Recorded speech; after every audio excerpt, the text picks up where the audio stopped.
And we are live. This is Dark Journalist. What a fantastic crowd we have out there tonight in the Ideas Room already. And we got something special for you tonight, a special report where we're going to go deep on the mystery school message and some of the things that have been vouchsafed and left behind from this very interesting series of groups that began to become public to us in the late 19th century.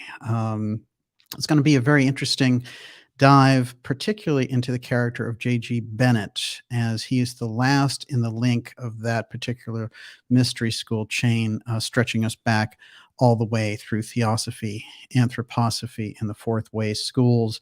And I think that period that we're looking at is right there between 1875 and 1975. It's a 100-year arc period, and then that vouchsafe period. Now we come into that 50-year piece where they kind of leaned back and saw what we would do with all the material.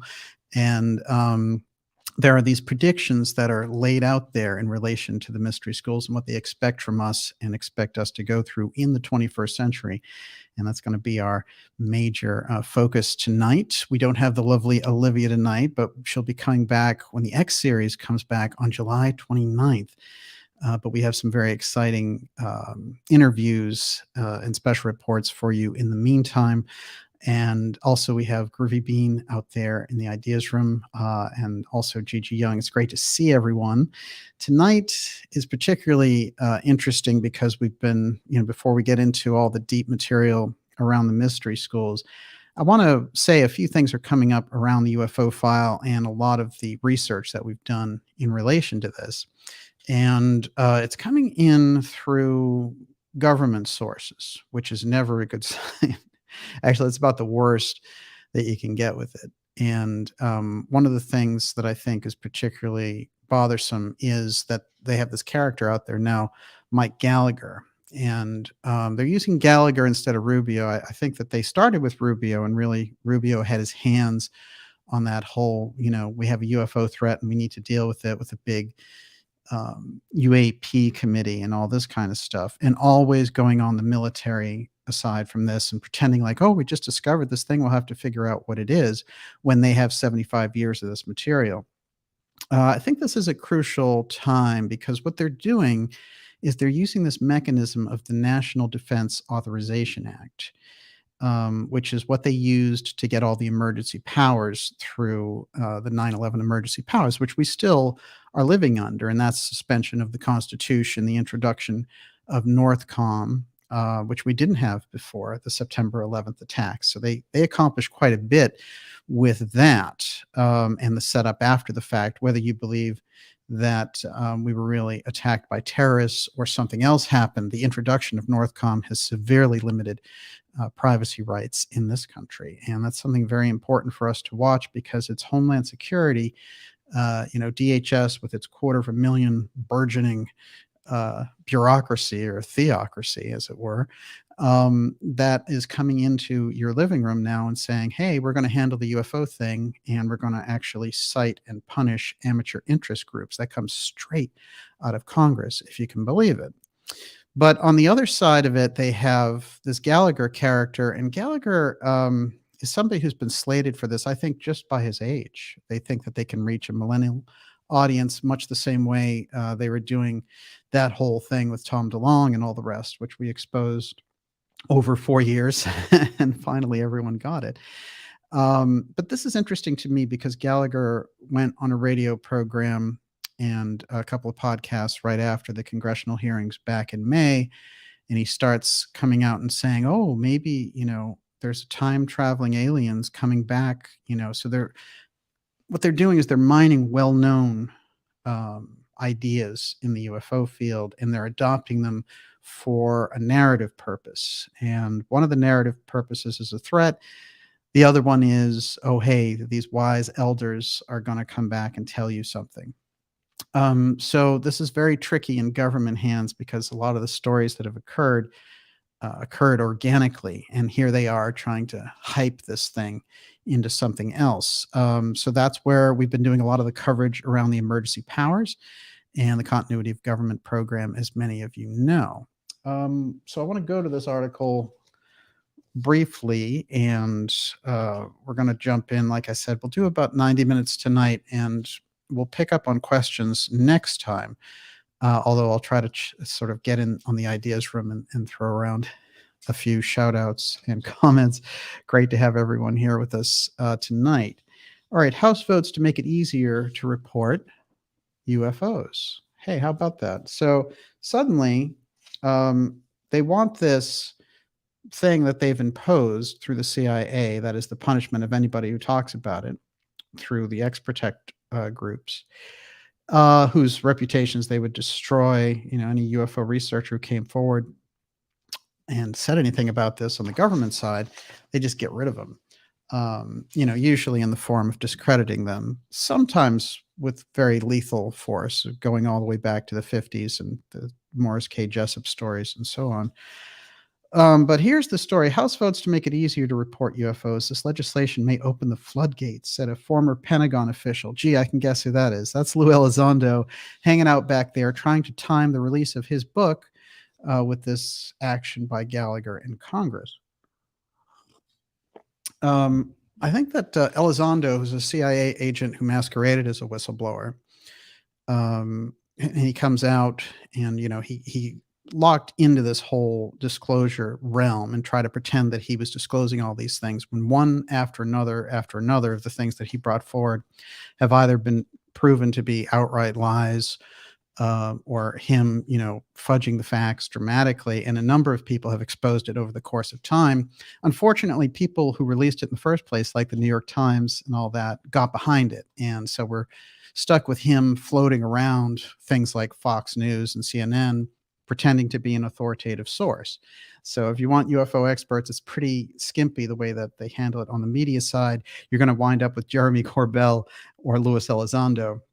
That's not a very good combination. But anyway, the House on Wednesday voted to create a government system for reporting UFOs to compel current and former officials to reveal what they might know about the mysterious phenomena by promising to protect them from reprisal. Now, here's what's interesting about this. Fundamentally, it would be a good idea to protect whistleblowers. But what they're doing this is all a setup now, just like the Navy pilot idea. It's a good thing to take Navy pilots on board. Unfortunately, Navy pilots have been giving us those reports since 1947 and before. So why all of a sudden are they interested? This is the thing. Now they're mimicking a lot of the technology and imitating a threat. So they'll have an honest Navy pilot fly out there, and then they'll throw something like a Tic Tac style technology developed by Lockheed Martin at them and be like, oh, this thing is messing with me. And so they can go back and say, we're under threat, and get funding and a corridor and intelligence oversight and space control, space command, and all the rest of it. And we have to look at that relationship between Space Command, which Louis Elizondo works for, and the CIA, which Elizondo is an agent of the CIA and now works for Space Command. He's not a whistleblower. He's a government employee. And if he was a whistleblower, they'd have thrown him out of government, and that would have been the end of the story, probably in jail, frankly. Instead, he's gallivanting around and putting out these books and pretending to be, a hero for disclosure. But that's all CIA frontman action. We have to be very careful about that. The Gallagher thing is interesting because a lot of these people get maneuvered into position. And I think it's important with the two G's, Gallagher and Gallego. We have a third G tonight, which is Gurdjieff, which we're going to get into. But Gallego is another one that we've really pointed out, and I think it's very significant because Gallego was here at Harvard, and he studied in 2002. In 2004, during that period, he got sent to Iraq and all the rest. And he completely transformed from the person that he was here. But one of the things that he studied at Harvard and in the military was psychological operations.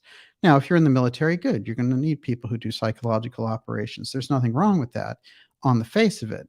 But suddenly, these are the people who are fronting the UFO disclosure piece through government, completely appropriating it from the wishy-washy UFO researchers who were on top of this thing and, getting kind of limper message every year coming out and doing these shows. So they had no support. And so when the CIA version of disclosure came along, yeah, a lot of them picked up and jumped on it because they were like, hey, my 20 years life work isn't for nothing. And I understand it, but it's not a good reason to work with those people. So this is the mishmash of a situation that we're in. So the UFO field folded and the CIA took it over and then passed the ball to Department of Homeland Security. I kid you not, this is exactly what's happening. And now it's Department of Homeland Security they're talking about citing and prosecuting people for being amateur interest groups around UFOs. So if you say something, if you take pictures of a UFO and you put it online, they're saying, well, that's a government defense issue and you can't talk about it. This is the kind of illness that they've gone into. And Gallagher, I think, is meant to be like the woo congressman. Is he coming out talking about time travel and stuff? And there's no history that Gallego or Gallagher or any of these people had any public interest in the UFO. Maybe they did privately or whatever, but they're being profiled to be put in these positions. This is a kind of a dangerous game of information control. So that's a lot of the things that we've been pointing out, is that this has been coming in combination with the Emergency Powers Acts, with the continuity of government programs. So we need to watch what they're doing with the UFO file in terms of a global threat idea, and then they can have a global emergency, global COG. And what happens in COG when it gets called is that an emergency program kicks in with a totally different order, where you have the Northcom commander, who's General Van Herk, who we've gone into on this program, who also has a couple of different UFO tie-ins, including the fact that he is part of the 509th Bomber Group, which is the same group that discovered Roswell. I find that very unusual. I've run it by a lot of people, like Dr. Farrell, for example, and he thinks that it's a very, very unusual signaling there. So let's go a little bit further on this. The bipartisan amendment to the National Defense Authorization Act passed. The House is set to continue debating amendments on the defense bill. The Senate has also been exerting greater oversight on the UFO issue. The Senate Intelligence Committee's version of the fiscal 2023 Intelligence Authorization Act calls for enhancing oversight from the Department of Defense collection and reporting on unidentified aerospace and undersea phenomena. The undersea part is crucial to pay attention to, because we've been talking so much about land rising, and we're going to get into land rising in this program as well, because it's a key issue and it's something that you never hear about in relation to any of these things, even for people who are trying to uncover these mysteries. And I find that very significant. Everyone, you're watching the Dark Journalist Show. This is a special report on the Mystery School predictions and the things that these very interesting groups trying to move the culture have left vouchsafed for us. And if we can kind of unlock that coded message that they've left, we get a great jump on what's happening here in the 21st century, which they foresaw. I want to remind you to go to darkjournalist.com and sign up for our newsletter. That's how we stay in touch through the massive disinformation and censorship campaigns that are going on. And that's really just a free newsletter that lets you know the incredible interviews and shows that we have coming up for you. And I can tell you that the summer is going to be absolutely riveting with some of our best guests, including Gigi Young, of course, and some real surprises. So make sure you're on that newsletter. We're also going to announce some very interesting documentaries and events for later this summer into fall. So you're not going to want to miss it.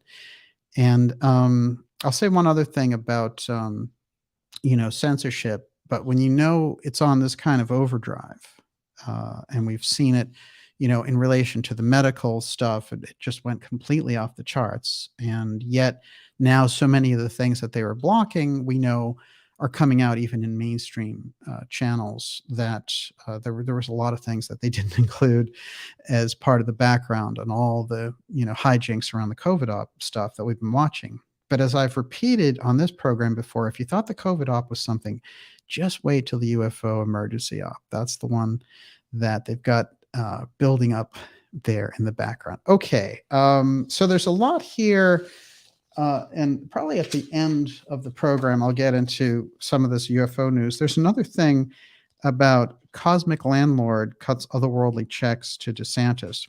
This is important because it's another one of our friends, Robert Bigelow, Bigelow Aerospace, and he actually donated $10 million to DeSantis.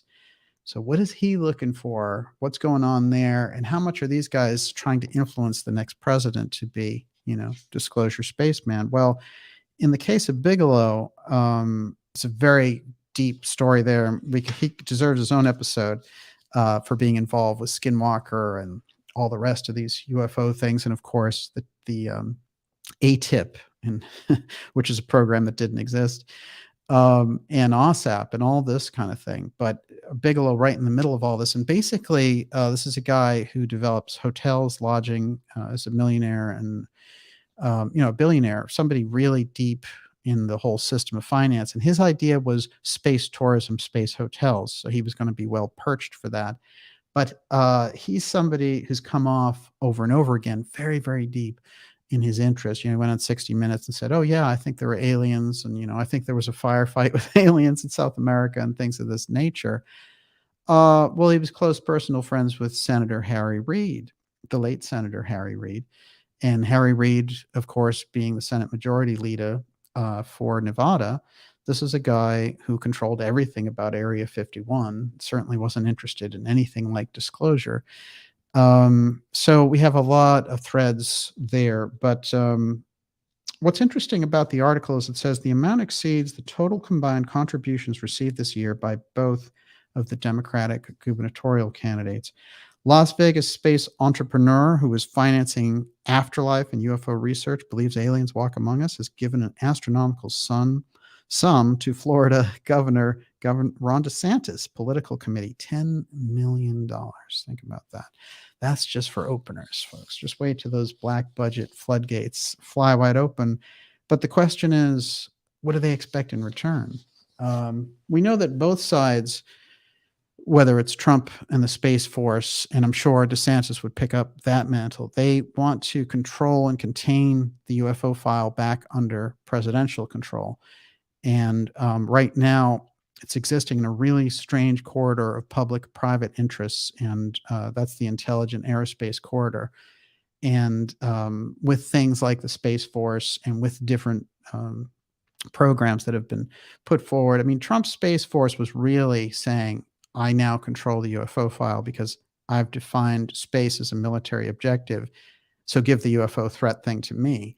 While in the background, the Podesta, Clinton, Elizondo piece was saying, oh, there's a UFO threat. Let's go through Congress and give the CIA control over this. So these are the public battles that are going on. But ultimately, that executive branch has wanted the control back over the UFO file since it was taken during the Eisenhower administration, and then Kennedy's heavy attempt to take it back, and then his assassination, direct result of that intense war with the Central Intelligence Agency and this thing that they're connected with on the aerospace side. So, being aware of that battle, moving into some of these headlines with that awareness can help us dramatically when we're looking at this. A lot of the things that we can really say are 21st century issues, like this UFO file piece, the mystery schools and these groups that grew really in the late 19th century as the public mystery schools, like Theosophy, Anthroposophy, Cayce's work, the Fourth Way work, and all the things that spun off and around it, we can see them as an acknowledgement by very secretive groups and secret societies over time that things needed to become public because in that public realm, too many truths were being subverted by powerful forces. And so when we go into the mystery schools, when we understand that line, by the time we get to the 21st century, it intersects directly with the UFO file and the manipulation on the UFO file, although it might seem like I'm talking about two completely different tracks. But there's always that crisscross, isn't there? When you get into Crowley, you're talking about a dark aspect of secret societies, but you're also talking about the UFO file if you go into the literature deep enough. So this is how we're going to have to think of these things. It's sort of like we've got this film, this superficial film over everyday reality, but right beneath that, there are these connections that are operating. And at this point, I would say they're operating more and more in the open. So this is the crucial stage for us to see it. And in many cases, they expect us, because of the speed. Many of these forces, I've been calling it like the Davos group and these types of things. I mean, it's larger than that, but that's a good, I think a lot of the focus on the alternative side dealing with these types of groups is important, actually. So I'm happy to say the Davos group is interwoven because it represents both a corporate and a political piece. So it's not the whole picture by a long shot, but it gives us that really central thing to look at. So what was it that was vouchsafed for us through these mystery schools? And where does that leave us now? What are the threads that we're supposed to pick up? And by the way, how do we interact or get some deeper information from these mystery schools? Well, these are the great questions, and they've left an awful lot behind for us, I have to say. All right, let's start off with a lot of the pieces that we're looking at in relation to Rudolf Steiner, because I think that Steiner's work in particular comes around on the 21st century peak, very important, not only for his mention of Ahriman and the super technology that was coming as a kind of a, overpowering mankind's will and humanity's soul and things of this nature, but also looking at Steiner, and he's looking out at food. J.G. Bennett from The Fourth Way and Ospensky's work and Gurdjieff's work, he is coming out and looking at food. That's interesting, isn't it? Cayce's work, he's coming out and talking about food. And here we are looking at these headlines, food shortages and GMO and, all these types of things. There's a crucial piece here where they understood where that agricultural wave of scientific materialism ultimately was going to lead, which was a kind of slavery through food. And so the required independence and the things that would happen actually would be as a result of having a handle on this food aspect, but also food as a kind of spiritual tool and something that we would need to be aware of in relation to that. So what happens is Bennett, when he is, I'll sort of work my way into this backwards. When Bennett is doing Claymont, and he is developing this independent mystery school that can survive, and basically he's looking to work with, as Gurdjieff had suggested, about 100 people in this regard. And those 100 people would be a representative of humanity. And it was those 100 people that would kind of start to shift. This is a very interesting thing when we get into these subjects, because very often people believe, well, we have to change the entire society and all the rest. In fact, it is a small group that can change the entire piece. And I think that that's something worth keeping in mind as we go forward. This is Bennett there in 1970. There he is, 72 years old, and really having accomplished a great deal. If we go back a little bit and look at Bennett's lifetime, it's quite remarkable, because he had gone through a process of being, in the Royal College and very well educated, sent overseas and all the rest of it. And he ends up spying on Gurdjieff. As a British spy, they're very curious about what Gurdjieff is up to and his trips through Constantinople in that period. And it's a hotbed of political intrigue and spy activity. And we're talking right around World War I. Now, what happens is Gurdjieff in this period is working with P.D. Ospensky, and he is bringing forward this entirely unique system, which will eventually come over to the West, and things like the Enneagram and things like the stop exercise and consciousness exercises and things like that will show up as a very unusual mix of Eastern tradition with monastic tradition in terms of teaching, but freely available in the public suddenly. This is unusual in any case, because very often when you're looking at that, type of world, you're not seeing it. You definitely, pass things in secret in monasteries and yogic, traditions. Those gurus would take on those students for years before they learned some of those deeper secrets. But here's Gurdjieff coming out and saying, you know what? This fourth way system can only be learned in the public.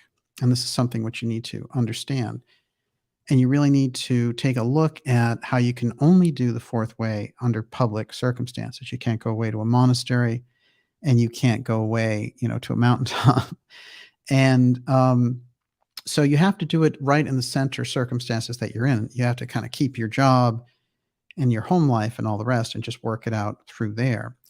And the fourth way, the whole idea behind the name is that it's distinguished from the other three groups of enlightenment, where you attain a certain kind of spiritual evolution. And that's the way of the monk, and the way of the fakir, and the way of the yogi. And the monk is the priest lifetime, that is adoring God and developing that deep emotional body. And the way of the fakir is, that's where, in India, they lie down in a bed of nails. It's the real mind over matter, walking on coals path. But once you develop that, you're free to evolve in other ways because you've conquered the body. And then the yogic training is mind over matter. So it's, you've sublimated that entire physical world to your higher consciousness. So those are the three. There's a devotional path, and there's the kind of mind over matter path. The fourth way is a system of developing all those same energies in everyday life. And so we run into this situation over and over again, where Gurdjieff is explaining, well, this is what's necessary. And he's talking all about man as machine and how we need to understand the machine. So when we think about Gurdjieff's work, we have to come in on it from that sense, which is he's saying, look, you've got a entire process here of industrialization, and we're surrounded by machines, and man himself is mechanical. So we need to wake up so that we're not mechanical and subject to mechanical influences. Then we can run any machine, and it's not going to make us more automated. When you're looking at that in 1920 or something along that line, it doesn't seem quite right, does it? Because, you're looking at a period of time where you say, well, it's not that automated. There's serious industrialization, there's railroads and automobiles, and it's getting there, and it is quite a departure. But the way that he's talking about it, again, reflects more into the 21st century. And you're going to find that exactly with the Steiner work as well. So I think that this is a key point for us to keep in mind as we move forward. So Gurdjieff, as he's doing these interactions, he is working with a prince in Turkey, and Bennett, in that loop, is ordered by the British Army to go spy on Gurdjieff, which is why he gets to know all about him. And during this period, he also discovers the work of Rudolf Steiner. And he is perched right between the Steiner work and the Gurdjieff work as to which way he's going to go.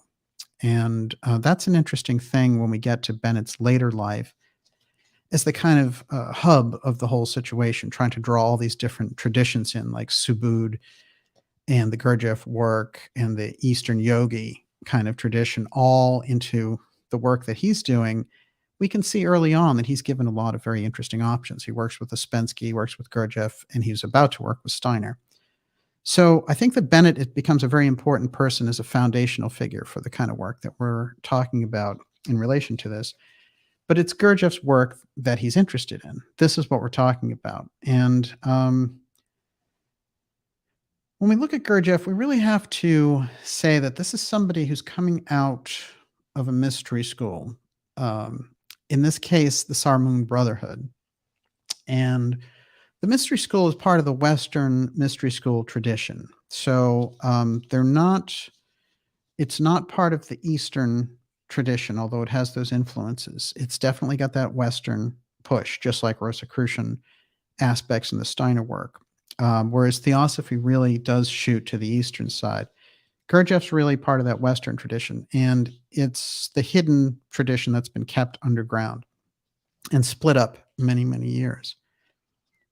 So one of the things that we can look at when we get to Gurdjieff is, who were his teachers? Well, that network is so underground and so hidden that even when he describes it, it's very hard for us to get a handle on what he's talking about, because there's no threads in public for where is it, how do you find it, and this was the great quest that he was on. And so his book that he wrote after being really teaching for so many years, he didn't come out with a book and then start to teach the book. He did the teachings for decades. And then he came out with one book, which was Meetings with Remarkable Men, which was all about how he got led to the Sarmoon Brotherhood. But it's an unusual story for the 20th century because, Sarmoon comes out of this deep tradition. It's an ancient tradition. It goes back to the Essenes and the Pythagoras school, things of these nature. So we're talking about very fine, deeply kept wisdom. And one of the major quotes from the Gurdjieff work is all about there's two things that exist in relation to the public. One of them is what to do and how to do it. And the what to do in spiritual traditions, turn the other cheek and things of this nature. And then the how to do it always remains hidden. And it's those techniques and those understandings that get persecuted when they are publicized. And so this just creates a moving tradition. That is, it's not something you can always do and say, hey, there's that organization. It's there in public. It's a big foundation. I'm going to go there and work with a mystery school tomorrow. They can't do that. So they remain underground. But what gets to happen is through figures like Gurdjieff, through figures like Steiner, we start to get something different going. And that is the public mystery school, which has links back to the source mystery school. So it's the esoteric group entering the exoteric circle of influences in order to influence it and move that culture in a different direction. And in the case, I would say, of Gurdjieff, there's an immediacy to it. World War I is on the horizon. In Steiner's work, World War I is on the horizon. And they will go through these various wars, World War I and World War II, and you can see how that work pertains from how they put it out originally. And then the wars hit, and you're like, oh, now we understand where they were directing people to be self-sufficient, to not get locked into the brainwashing, to not identify, and all the rest. And that's where the work becomes so exciting for this period, if we can find the links directly to what we're seeing here. Everyone, you're watching the Dark Journalist Show. We're going deep tonight on the mystery schools and the message that's vouchsafed for us here in the 21st century through their work, and how active that work is now, and how we can get to see that just by observing it. We're not going to be taking questions tonight because we're going to come back with the X series on the 29th with Miss Olivia. But at the end of the show, I'll definitely be looking at who's out there, and I'll try to grab some comments and questions from you. And I want to remind you, of course, to go to darkjournalist.com and sign up for our newsletter. That keeps everyone in touch as far as we go on this program. And we know with the intense censorship, that's really the best way for us to be. And that's right at darkjournalist.com. We've got a great ideas room tonight. And what I'm going to try to do in this report, we got maybe about an hour left, is to tie in these aspects of a little explored piece of J.G. Bennett and how it gives us that thread directly from 1875 all the way to 2022, and how that mystery school preparation is going to lead us into deeper territory. Of course, Ospensky, who I referenced there. Now, this is interesting. Ospensky wrote Tertium Organum, which is a real breakthrough book, really celebrates Theosophy. It quotes Madame Blavatsky. It's such a deep, esoteric book dealing with our place in the universe, physics, and all these different things. And he did that all before he met Gurdjieff. So he was already very well established. And by the time he met Gurdjieff, when he meets him, he said, well, if you knew everything, if you understood everything that's in your own book, I should bow down to you as a master. But you don't understand either what you read or what you write. And that really was one of those intellectual shocks where Ospensky realized, oh, I'm observing it all with my head, and this guy's telling me it goes into different places, and there are emotional centers and things to consider. There's a whole different way of knowledge and understanding. So this becomes, I think, very important. in our understanding when we're looking at the Gurdjieff work. So Ospensky is absolutely crucial, and his foundational work, Tertium Organum and New Model of the Universe, fundamental if you want to really understand that mystery knowledge. As I've mentioned before, Ospensky was one of the few authors ever recommended in the Edgar Cayce readings as well, and the book was Tertium Organum. The other thing is that on a few different occasions, Ospensky will come up in those readings, and in one of them, Cayce's actually channeling him while he's alive. So Ospensky is projecting his consciousness into Cayce. Ospensky's in Russia or London or somewhere, and they didn't know each other at all, but Cayce's giving a reading, and suddenly Ospensky starts speaking through him. On another occasion, during a Cayce reading, and I think it's important to crisscross these mystery traditions. In this case, the Cayce work with Ospensky and Steiner. But one of the things that happens there is that when he's talking about him and they're asking him about Tertium Organum, Cayce starts to review his Akashic record and his life record. And he says, this is interesting because we find that Ospensky was the person who was in charge in the Mount for the people of the Mahaba. And this was, as we go back, he entered the world in the 7th day, the 7th month, the 7th hour, the 7th minute, 777. And just this weird, off-the-charts, bizarre rant that Cayce gives at that point. Nobody knows what he's talking about. But obviously, it exposes the fact that Ospensky is a very deep character, and Cayce in his unconscious state is tapping into how important the past life of Ospensky was. Of course, Cayce's own former life, revealed more towards the end of his own, was as the priest Rata, the Emilius priest, who came into Egypt and tried to help them construct the Hall of Records and the pyramids as a place of safety for the fleeing Atlanteans, and also to keep that knowledge so that humanity would rediscover it once they had rediscovered that mathematics that is embodied there and imbued inside the pyramid.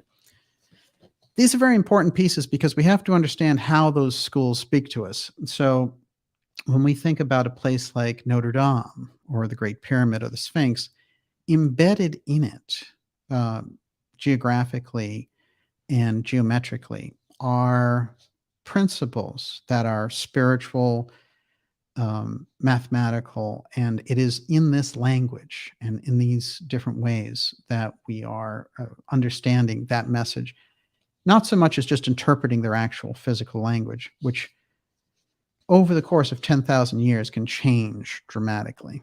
But they were giving us this message. So when I think about people I've encountered or met in my lifetime, like John Anthony West is one of them, for example. Here was somebody who was absolutely sure from his visits to Egypt and his studies of the pyramid and his early work. I was reading Serpent in the Sky recently. And, we lost his work. He died a couple of years ago, but it was his work, Robert Bauval, and Graham Hancock. And I've had the privilege of meeting Graham Hancock and doing a show with him here in Cambridge, which is available on this channel, and interviewing him on several occasions. But what I find from their work is they've tuned into the fact that there's this very aware stream of knowledge and consciousness that's embodied in these monuments, in these megaliths, in these ancient cultures that is reaching out to us forward. So by the time we get to Gurdjieff and people like that, they're aware of those traditions because they've worked with the schools. They're tapping into it. In Cayce's case, he's going there in a special subconscious way in his mind and tapping into the Hall of Records and tapping into that piece. And it's those groups, again, of the kind of Rosicrucian Western ilk that's the stream that these groups are tapping into, as we find out through the work of Rudolf Steiner. Okay, so let's think about how this gets around to us. What I want to do is look at Bennett for a moment again, because Bennett, I find a very crucial figure in the middle of all this. A couple of quick things about him. I've noted earlier that he had spied on Gurdjieff, And that's how he got to know his teaching, by spying on him and being like, wow, this guy's incredible. I have to like follow his teachings. But he will, when he meets Gurdjieff and goes to France, and Gurdjieff opens his Institute for the Harmonious Development of Man, and Bennett goes to join it, but then he also realizes that he has so many things going on. He's younger, and he's just being given these different positions. And, he's an oil scientist, and there are these different things that are calling to him. So he doesn't wind up doing it. What's more practical for him is to work with Ospensky. The problem is those guys have split off from each other, and neither of their students can mention the other's teacher. That's how heavy that split is. And of course, Ospensky is the greatest pupil of Gurdjieff. There's no question about it. And he brought forward his work in Search of the Miraculous. But nonetheless, right around 1924, they have such a split that Ospensky basically says, I separated Gurdjieff, the man, from the ideas he brought forward. And Gurdjieff had this impact on people often. There's an irreverent style. There's a shocking style. And sometimes it's just too much and it seems exaggerated. At one point, there was a woman who'd heard these terrible rumors about Gurdjieff, and she went to Ospensky, and she said, could I ever work with this guy, or is he dangerous? And Ospensky said, no, of course you can work with him. But there's no way that I can work with you if you work with him. It's just, a fundamental separation of ideas. And the thing is, he said, I've realized that when Gurdjieff talked about the wheel of ideas and the different individualities that people develop, that in that wheel of ideas and wheel of identities, that Gurdjieff has come down to one very good identity and one very bad identity. And most of us apparently go around in that wheel of eyes, and we, shift into a different eye every day. And so as a result, we don't remember ourselves. That's the kind of fundamental Gurdjieff teaching. And there's a way of self-remembering. Well, when we get to Ospensky, he's realizing when he looks at Gurdjieff, he's done a remarkable job. The only problem is he's down to one really good eye and one really bad one. But he must have thought that the good one had the upper hand ultimately, or he wouldn't have kept on with his teachings. But there's a definite split there, and it's well as illustrated in the book In Search of the Miraculous, which I highly recommend as a kind of fundamental, foundational text on the mystery schools. And there's a scene there where Gurdjieff has at one point promised Ospensky that if he went along a certain way, he would see the miraculous from doing this work. And the original title of that book, by the way, is Fragments of an Unknown Teaching, which I think is very, very fascinating. In Search of the Miraculous was the name of a series of lectures that Ospensky gave, and the publisher slapped that on there. But the actual name of the book is Fragments of an Unknown Teaching. That's crucial because it is fragments. And where did this teaching come from? It's it's not, it's very hidden, this tradition of the Sarmoon Brotherhood that's revealed in the Gurdjieff work and the Enneagram and all that. So where'd that come from? So, we get hints that it's part of this deeper layer of the Western tradition, but it's so well hidden that there's not really a good precedent for it. Maybe some of the things that we hear about Francis Bacon and some of those traditions that are holding over from those older schools, but it's very unusual. Even in these realms where you think of Theosophy and all these things, it's very, very different. Because it discourages you from using your imagination because of the exaggerated tone of the imagination around Theosophy. So I think that just gives us this foundation. So Bennett, having come through Ospensky's work, having come through Gurdjieff's work, having worked on his own, having gone off and worked with Subud, which was the energy transfer, like healing, like an early Reiki version, but incredibly extreme. People would have incredibly enlightening experiences, or some of them would go crazy using this Ladihan Subud experience from Pak Suba. So Bennett really had gone through these different teachers and had come out at the end of his life saying, we need to really make this school, not that it survives forever, but like many of these mystery schools, it needs to survive now to create a precedent. So he created Claymont. Now, when he set up Claymont, he wrote an interesting little treatise that it'll give us a real idea of what we can take from it for the 21st century and how it relates directly to some of the things that we're seeing now, including that overemphasis on centralized control and that overemphasis on artificial food and things of this nature, and how crucial this is going to be for us to get our act together. So, and this is J.G. Bennett now, Call for a New Society. This is just before his death.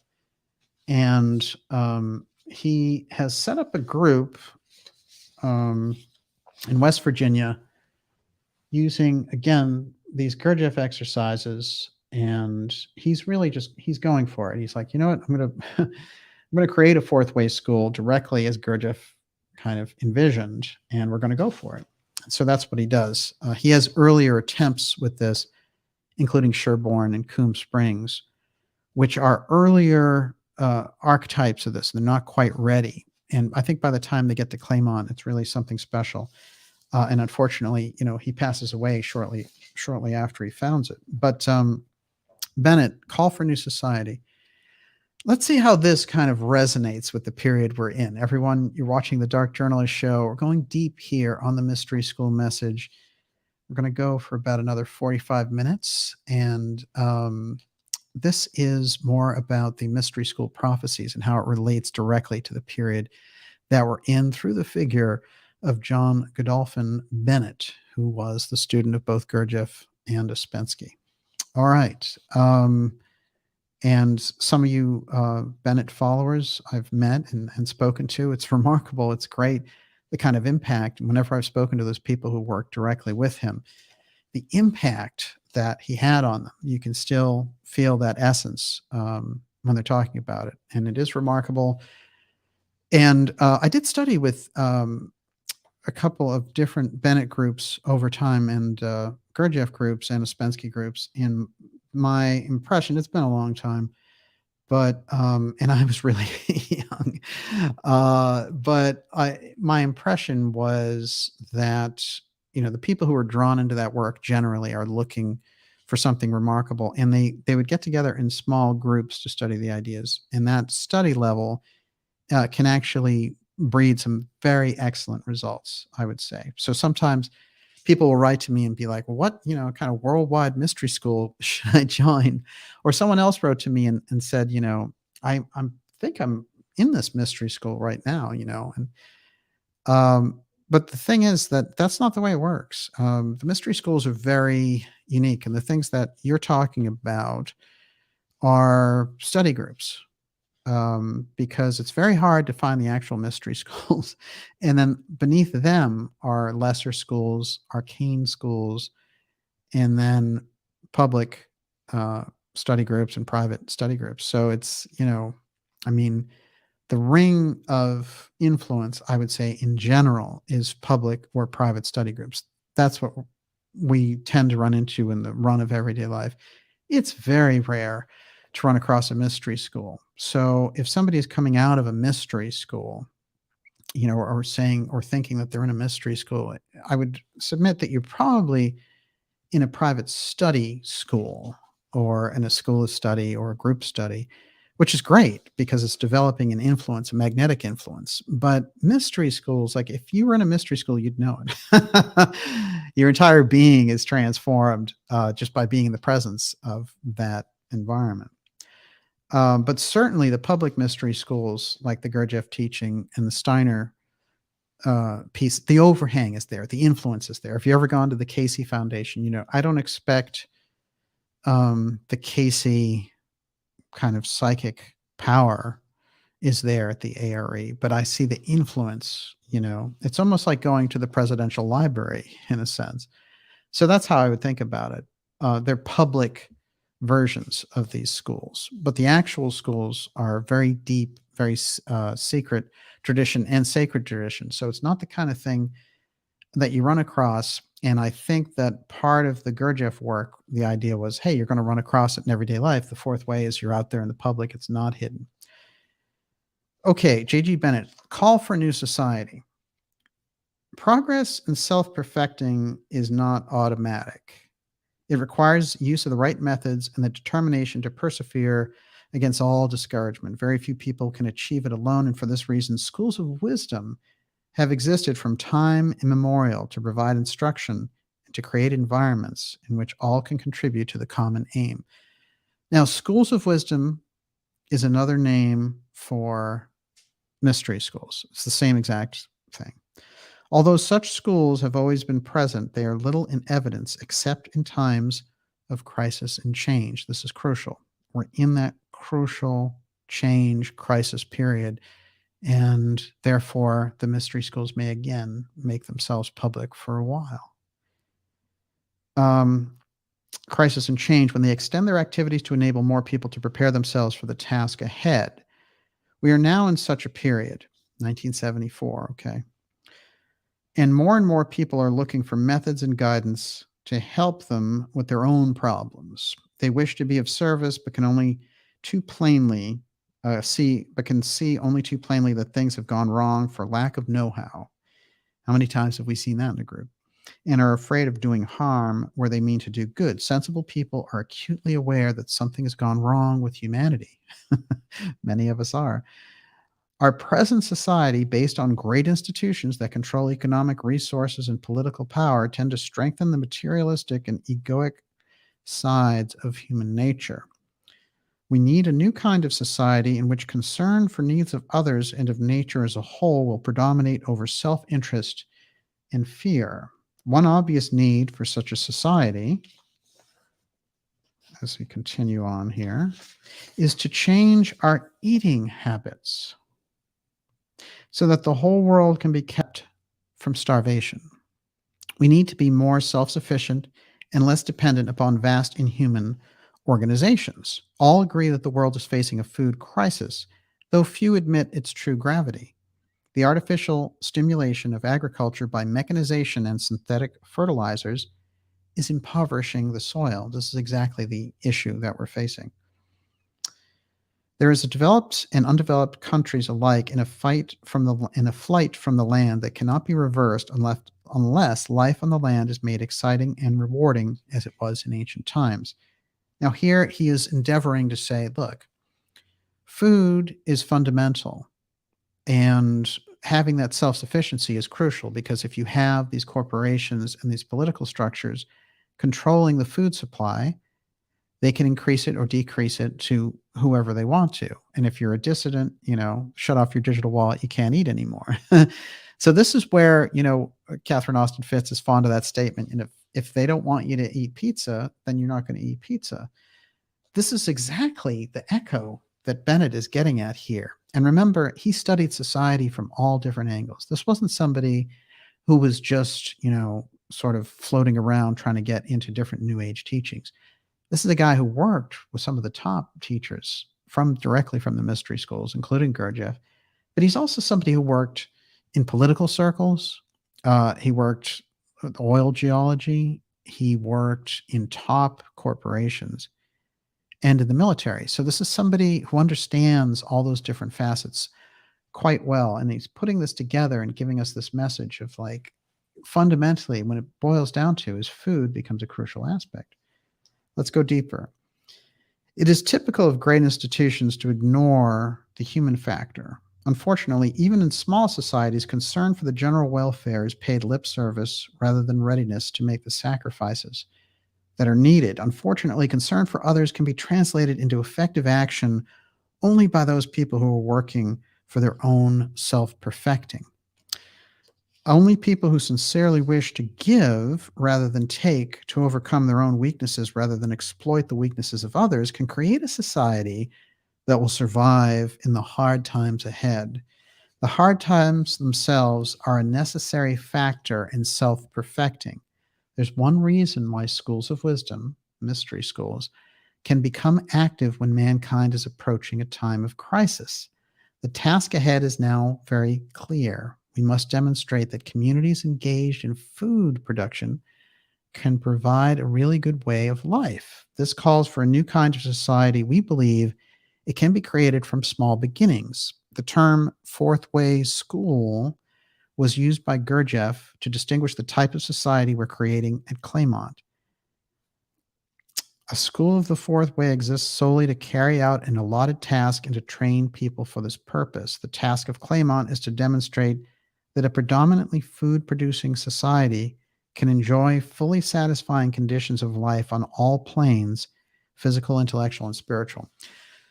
So this is interesting. And the echo that I've found when I was trying to find this thread through these different mystery schools relating to the future into the 21st century in Steiner's work and Bennett's and Gurdjieff's work, there's a stealth factor there, and it is food. Over and over again, they're emphasizing it. And when we see this incredible emphasis around synthetic food and food shortages and created shortages, and the abuse of agriculture through companies like Monsanto, and the flight from the land. Well, look at the Dutch farmers piece. This whole interaction of the mystery school warnings about how crucial food was going to be as a foundation of society, and especially a society that was seeking to remain independent from the thing. Then we start to see that what's been vouchsafed back there in those texts of the mystery school and these teachers is a fundamental understanding that food is somehow a crucial piece to this. And, there's a lot of people in the audience who are great gardeners and know a great deal about raising food and all the rest of it. I don't know anything about that. What I do know is that there's a fundamental understanding that control rests in certain types of powers and the ability to control things. And one of those control things that have been exercised over time has been energy. And oil certainly is a major part of that. If you went into any major political scandal from the Kennedy assassination to 9/11, oil, there's a core of oil and a core of drugs related to all these different deep events.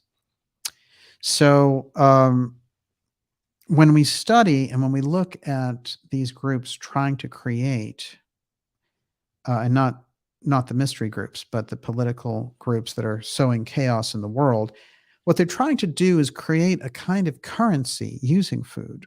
And so therefore, they feel if they control seeds, and we know Bill Gates has all those incredible, buying up all those seed depositories and buying up land in America and all the rest. We know that this is leaning directly into this. And so what we need to do is take a look at how does food play into this mystery message that the schools have left behind for us, and what is the prediction that they have for us. And we're getting some of that in the work of J.G. Bennett, as we've just discussed there. Everyone, you're watching the Dark Journalist show, going deep tonight on the mystery school prophecies through the figures of Edgar Cayce, J.G. Bennett, G.I. Gurdjieff, and others. We're not going to be taking questions tonight. We don't have the lovely Olivia, but I'll do. We're going to go back and forth in the ideas room at the end of the show. And we've got Groovy running the ideas room. I see Gigi Young out there. Fantastic. By the way, Gigi just debuted a fascinating episode last night. Again, dealing so much with this kind of space cult aspect, which is absolutely important for us to get our heads wrapped around. It's funny. Many of the great researchers who are dealing with the deep state and set up a concept around it, like Mae Brussell, for example, understood fundamentally that the goal of the deep state is control on the ground through space. And this is something that was a great Nazi goal, which is why all the emphasis on the rockets and all the rest, the reign of terror from the air. And it's a quick way to develop that. But once we really got our handle going in terms of GPS, satellite positioning, and all the rest of it, then it's a total different ballgame. And, in looking at and working on some of the very early people who were put on this task, of course, Thomas Townsend Brown was somebody who worked on these deep projects for the government. And he was emphasizing that whole electrogravitics in this aspect, and they were hiding the work that he was doing because it was getting very close, and it was right in the core of that X technology. when we look at Elon Musk and Starlink and all the rest of it, we can find some roots, direct roots now, very, very deep in the work of James Forrestal. This comes from January 15th, 1949. Of course, Forrestal was the defense secretary who got all that information relating to the UFO file and thought, well, this is something we should probably share with the public, don't you think? And he, for a few different reasons, was thrown out a window at Bethesda Naval Hospital by the Central Intelligence Agency. Now, one of the things that was revealed before his death, January 15th, 1949, this is the Western Daily Press Bristol Mirror, and it is a UK newspaper article. But think about Starlink as I read just a little bit of this. Defense plans reach new heights. Artificial moons, originally an idea of the British Interplanetary Society, formed the subject of a top-secret report from U.S. Secretary of Defense Mr. James Forrestal, some details of which leaked out yesterday. Latest schemes to be considered take the form of 4 satellites poised in space. Remember, this is 10 years before Sputnik and all the rest, and NASA doesn't exist. Latest schemes to be considered take the form of 4 satellites poised in space, one at about 400 miles above the Earth, another about 5,000 miles, and a third nearly 200,000 miles, and the fourth on the moon itself. They're already contemplating the moonshot in 49. Basis of the Forrestal report is more practical and lists satellites under the heading of guided missiles. Atomic rockets might be launched from such platforms, and radar signals should not be stopped by cloud or fog. And the weaponization of space that is illuminating from these top secret reports. Starlink, although it's set up there to be this, it's a satellite program with Musk touting it and all the rest. And I know that the Musk subject right now, when we're looking at him and the funny thing around Twitter and all the rest, it is, it's definitely amusing, that he went in there to buy it and then pulled the rug out from everybody, exposed the fact that over half of their users are bots. I mean, that is very amusing. But remember also that we had, all of these conservatives fawning all over Musk. And then he comes out and says, I've never voted Republican in my life. I mean, this guy is all over the place. And I'm telling you, that's not an individual when he goes and says things. Certainly he's an individual person, but the things that come through him are decided via committee. But let's think about Starlink for a minute in relation to these moons. So they're saying, hey, artificial moons is a satellite.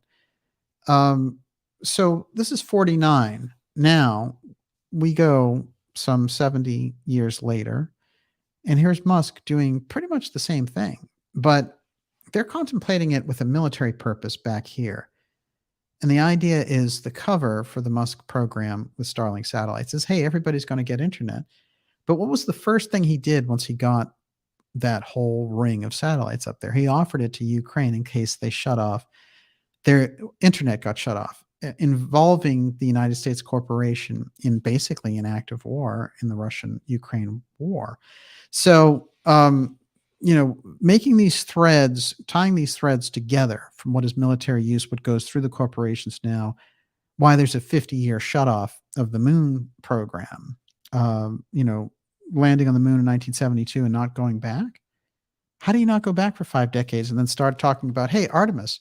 I'm going to tell you an interesting thing. There's a company that got in touch with me directly and said, hey, we heard you're interested in Artemis. Well, we represent Artemis, and we want to give you this deep immersion experience of Artemis, the NASA program, and we'll give you all this stuff about it. You can introduce it to your viewers and all the rest.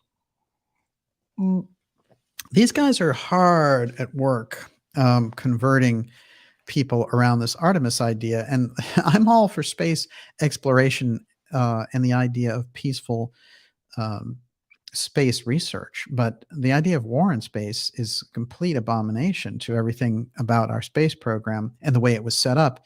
As a matter of fact, President Kennedy made very, very clear during his UN addresses that space should never be used for war because, you just lock humanity into endless war by arming space. So he was engaged in treaties with the Russians not to put weapons in space, and that's what they were doing. Nothing that they had up there was weaponized. And it could have defense purposes, and we could watch each other and all the rest.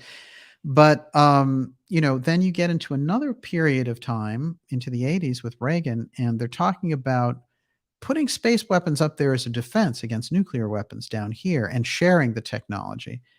But then they get together with the Russians and they're like, oh, basically, like, this is kind of a cover, because what we really want to know is this is to fight off these UFO threats.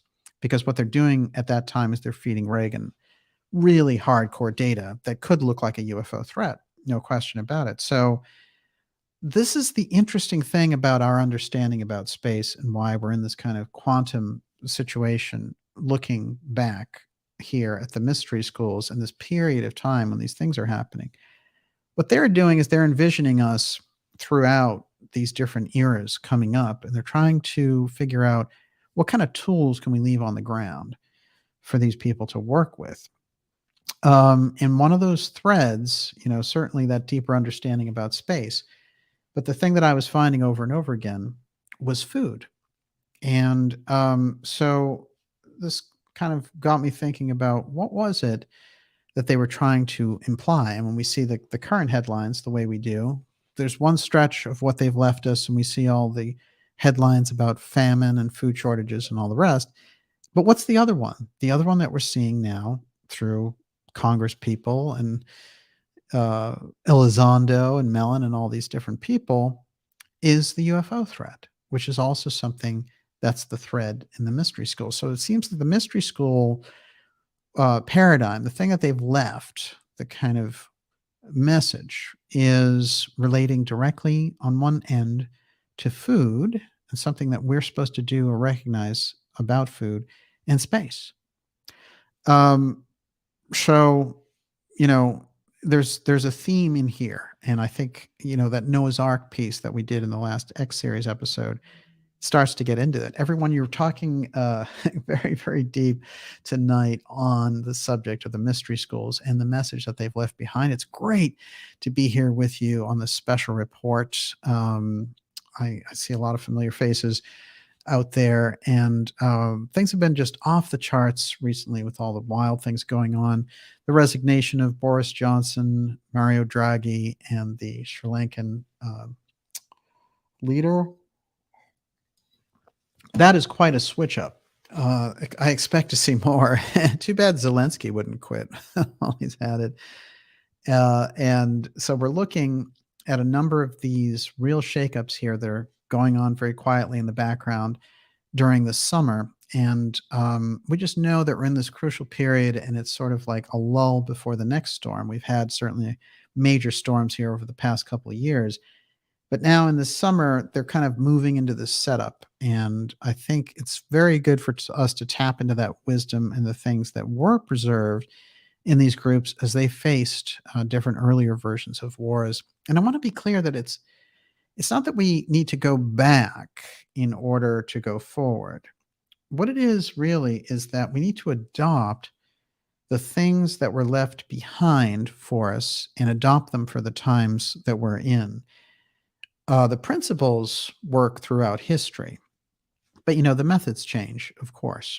And the same types of things, though, the same types of understandings that helped groups like the Fourth Way and Gurdjieff and Ospensky get through World War I, or help Besant and Blavatsky, sort of set up this whole track, can help us, I think, can give us kind of a fundamental foundation in what has become an insane drive to keep humanity off balance and vulnerable to some unimaginable experimentation. So I think that we're in a very interesting period of time. But I know with the incredible feedback in the Ideas Room that these types of conversations and the type of interaction that we get, the level that we can achieve, not being too serious, not going off a cliff with it, but having that understanding that this is a crucial period of time and the pressures that are involved. That's going to give us all sort of the leg up on dealing with all this. I want to remind you also to go to darkjournalist.com and sign up for that newsletter. That's a free newsletter, and it keeps us in touch with each other. It also is something that is going to let you know about the incredible interviews that we have coming up for you this summer, along with some remarkable X-Series episodes, documentaries, and events coming up through the summer and fall. And some of them are absolute mind blowers. So you stand up and be counted to make sure you're on that list already. Okay, let's see how much I can get into that's left. Here's the thing. The piece, then, I think we covered what Bennett was saying in relation to this, but I wanted to include this little quote that John DeRopp, who was a later student of Bennett and Gurdjieff, some commentary that he made about Bennett. And then a few things I found out about a gardener who spent some time at Sherborne and the emphasis that they put on gardening. So this is DeRopp talking about Bennett. Quote, in 1947, he went to South Africa to seek a location for the Fourth Way community. Like many other followers of Gurdjieff, the experience of World War II had made him feel that Europe was finished and civilization faced collapse. The idea of building an ark to save what was important for the future was very strong in the post-war years. This idea of ark, again, coming up important, and I think we need to explore it more. Gurdjieff, in Beelzebub's Tales, highlighted the frequency at which information and practices of real understanding were lost to future generations in some kind of breakdown due either to natural causes or some form of mental aberration possessing communities. Boy, does that sound familiar? How about the incredible trans push, right? And the transhumanism aspect. I mean, this is really right on. With this came the idea of consciously preparing for the future so that what was valuable for the meaning of human life would not be lost. Incidentally, this idea of preparing for the future fused with Bennett's vision of higher intelligence operating from the future, and naturally led to his advocacy of learning how to communicate with higher intelligence, and in the big picture, his concept of the emergent synergic epoch. The latter was far more than a humanistic vision of cooperation between people. Bennett's extraordinary concept was of cooperation between different levels of being, which implied different types of individuality. This actually parallels current ideas about ecology in terms of cooperation with and not exploitation of other forms of life. But it went much further, starting from Gurdjieff's ideas of reciprocal maintenance involving all levels of existence. This is really important, I think, and it rounds out their thinking so that we don't just understand them as people who were utopian in nature. They wanted to actually do an experiment of working with people, of working with individuals who were interested in spiritual perfection and conscious evolution. And this is, I guess, the remarkable thing about that school and its experiment. Now, a lot of people might say, well, Bennett's work, he did a school, but then the school went away and his work is left behind. And yeah, there are thin representations and groups left behind of him.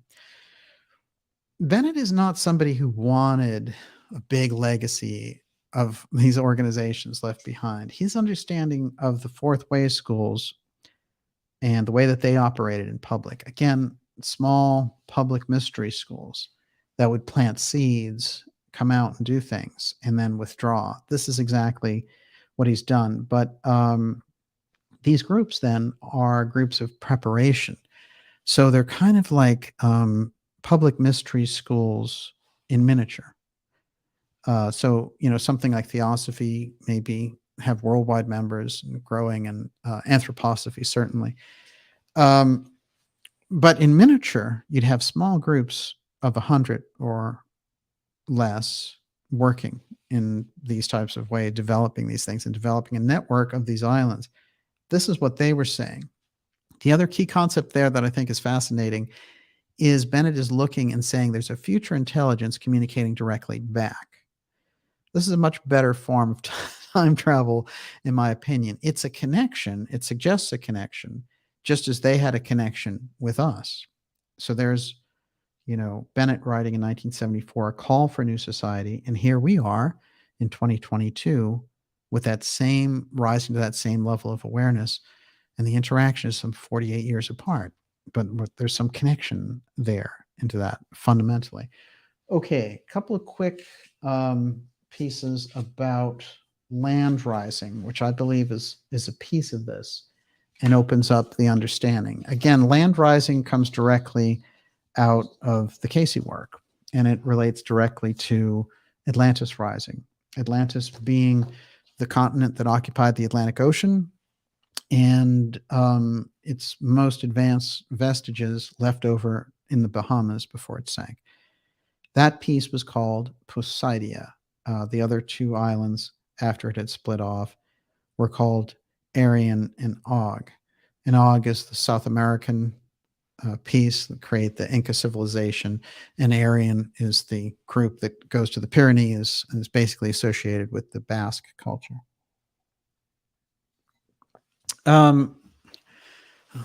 So this idea is kind of fundamental, and what it becomes so crucial when we look out and we see that they're talking about, the climate change, and there's all these waters rising, there's all these different things that are happening. And what we're looking at is fundamentally, they never discuss the other aspect, which is land is rising as a result of this change. Now, very often in climate circles, they say, those bad people, what they did is they burned all these carbons into the atmosphere, and now they need to pay for it. So fundamentally, environmentally, I think we should have a much deeper conversation, especially when it comes to alternative research. It gets blown off a lot because it's such a manipulated subject matter, and they want to say, there's a greenhouse effect and people are terrible and they have to pay us taxes and we need to control their lives. This is where all their program is coming from. However, for the ecological destruction that has taken place, who is really responsible?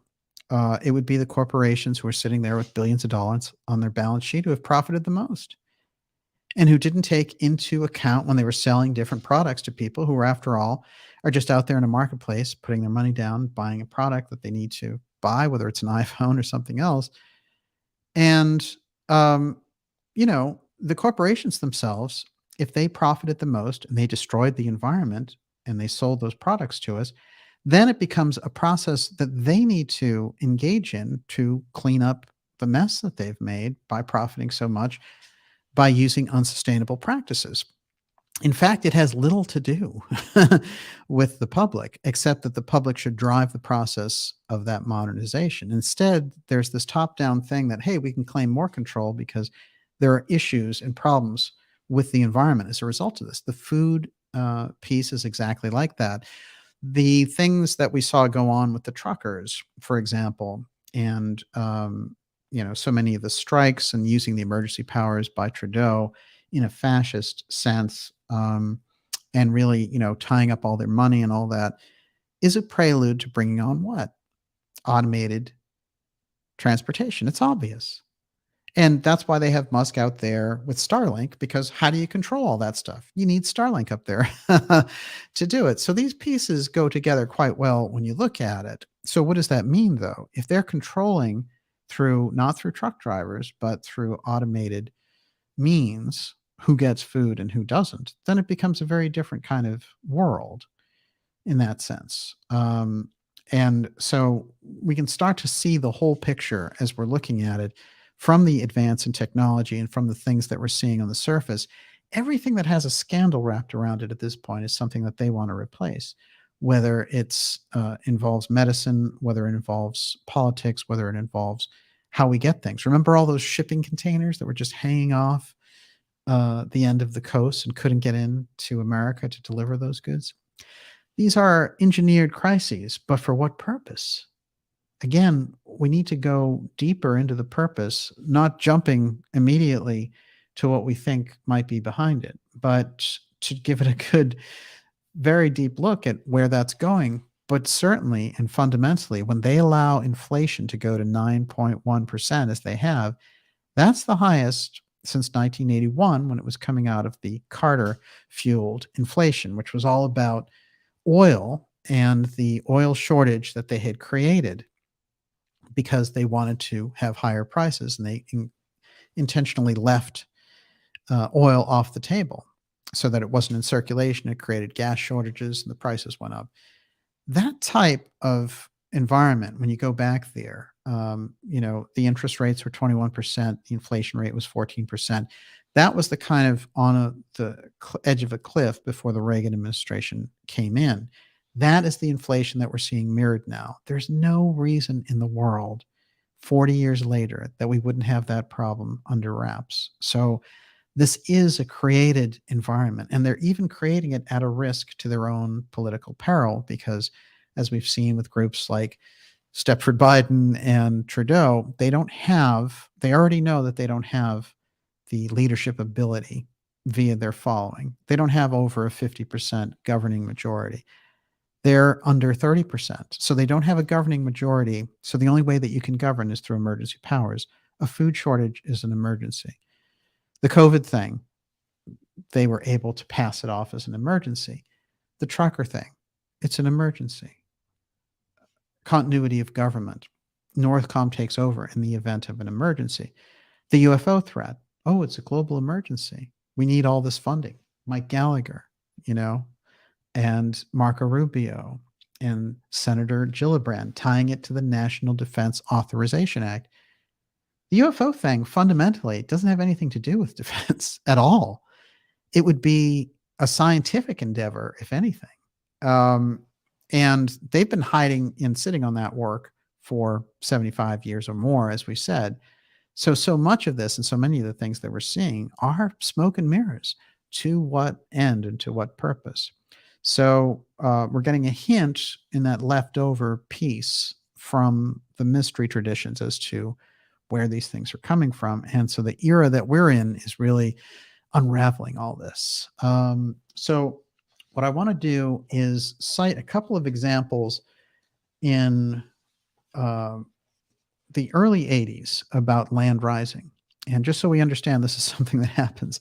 And then I'll show you an even more modern version. By the way, there was a volcanic island that came directly out of the water just something like 3 months ago.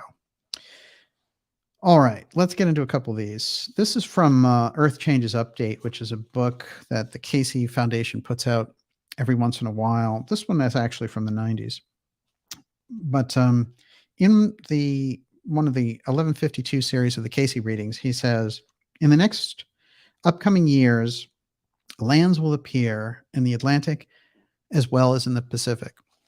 Now, part of what the global groups are doing and the World Economic Forum groups are doing is they're suppressing that part of the rising. And they're talking all about, coastlines will be flooded because they have a control piece where they want to come in and take control via climate change. But they don't want to tell us, the public, about lands rising because they want those lands and they don't want them under the jurisdiction of the United States. They don't want them under these different jurisdictions. They want to grab those lands without any other piece. Now, we've seen individuals try to do this with the whole Atlantis rising thing. I talked about this with Ernest Hemingway's, citing Ernest Hemingway's brother who did this, and there have been other people. John Lennon did, I found out. And if you go deep into it, they buy different lands, lots in the Atlantic Ocean for land that's rising. And when that land rises, if it rises in international waters, it is a separate country. It's not subject to these different countries. That's a piece of what's important here, but there's also a very deep symbolic resonance to Atlantis rising that's very ancient in the psyche of humanity. In this lengthy article by Richard Pothier, he's seeing rocks coming up again in the same regions of the Atlantic. This article goes on to state, new island excites scientists. This is now, remember, back from the 80s. Moffett Field, with a mighty heave and loud gasp, Mother Earth gave forth a new child on a cold November morning, 1963. An island suddenly sprang up in the Atlantic Ocean near Iceland. Propelled by mighty volcanic forces deep in the bowels of the earth, a rocky point jutted up through the frigid sea and grew until it spanned more than 2 miles. Icelanders called it Surtsey for an ancient Norse god of fire. Two delighted scientists here who recently trampled over the rocky volcanic isle are calling it an exciting sample of Earth as it existed billions of years ago. And there's newspaper article after newspaper article. Two islands rising towards birth out of the Pacific, Washington. Scientists Saturday reported signs that two submerged mountains in the northeast Pacific are slowly rising and may eventually lift their summits above the water as new islands. In a Cayce reading, he talks about, what's going to happen there. They're saying, look out into the future. And he says, well, large landmass is going to rise off the East Coast. And that East Coast piece looks like it is the Florida East Coast. And then in one of these questions, he's asked, how soon will the changes in Earth's activity become apparent? And he says, when there's the first breaking up of some of those conditions in the South Sea, the South Pacific, and those as apparent in the sinking or rising of the almost opposite in the Mediterranean or the Etna area, we may know it has begun. This is very interesting because if you track the volcanic activity of Etna, you see it's been very active over the past couple of years.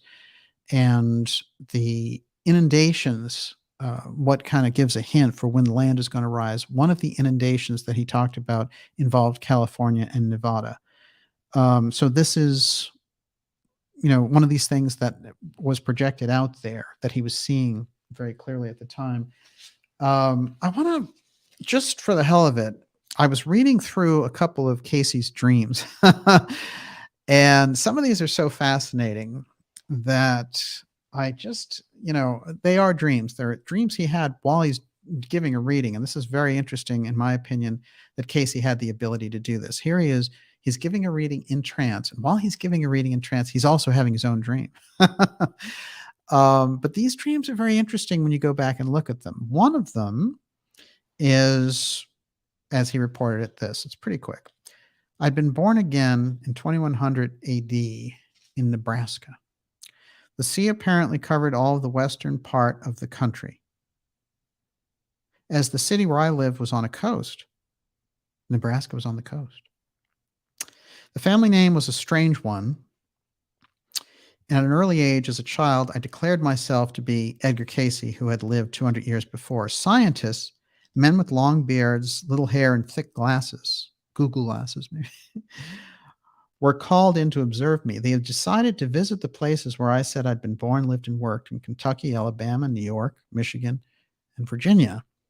Taking me with them, the group of scientists visited these places in long cigar-shaped metal flying ships, which moved at high speed.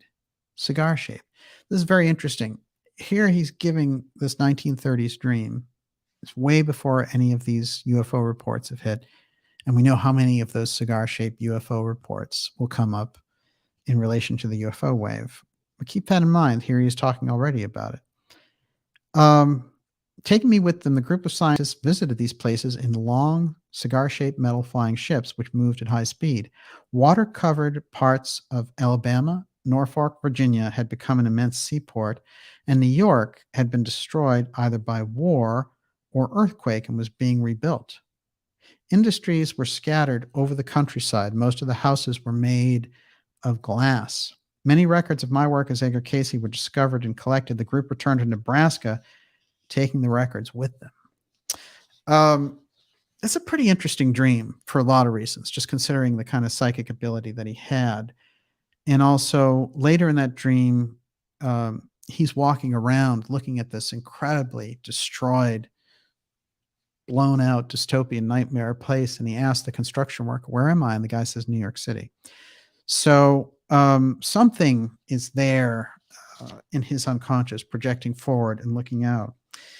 In June of 1938, Cayce was giving the blueprint for social programs that would come up in the future, including the Great Society. Quote, a new order of conditions is to arise. There must be greater consideration of the individual so that each soul becomes his brother's keeper. Here's the really deep religious track that Cayce was on, being a deep Christian, even though he was over and over again, when he was belonged to different churches, they'd throw him out once they found out he did psychic work. That was the end. Certain circumstances will come about in political, economic, and the whole human relationship in which a leveling will occur. a greater comprehension of the need for it. The time or period draws for such changes to come about. It behooves all who have an ideal, individuals, groups, societies, to practice the application of this ideal. Unless they are up and doing, there must come a new order for them in their own relationships and activities. This is interesting. I think what I hear there is if we don't create something uh, of these kind of independent push, if individuals aren't up and doing, then they will be subject to this new order. And later we get the New World Order directly. Then here's another thing that goes along with it. And nobody's ever been able to figure out this very strange prediction by Edgar Cayce. But here we go. When many of the islands of the sea and many of the lands have come under the subjugation of those who fear neither man nor the devil, who rather join themselves with that force by which they may proclaim might and power as right, as of a superman who is to be an ideal for a generation to be established, then shall thy own land see the blood flow as in those periods when brother fought against brother in the Civil War. How fascinating and how odd. But this thing about a character or Superman is something that I tie directly in with Ahriman's incarnation and the idea that Steiner was giving us, that there's going to be an incarnation in this century of Ahriman physically, and possibly, and the way he talks about it, that preparation has already been made. But what he's talking about, and what's so very interesting there, is the idea, it seems like the incarnation of Ahriman is a incarnation of a cyborg. It's very technological piece that's added there, and it's the projection, I think, that these transhumanists are moving towards.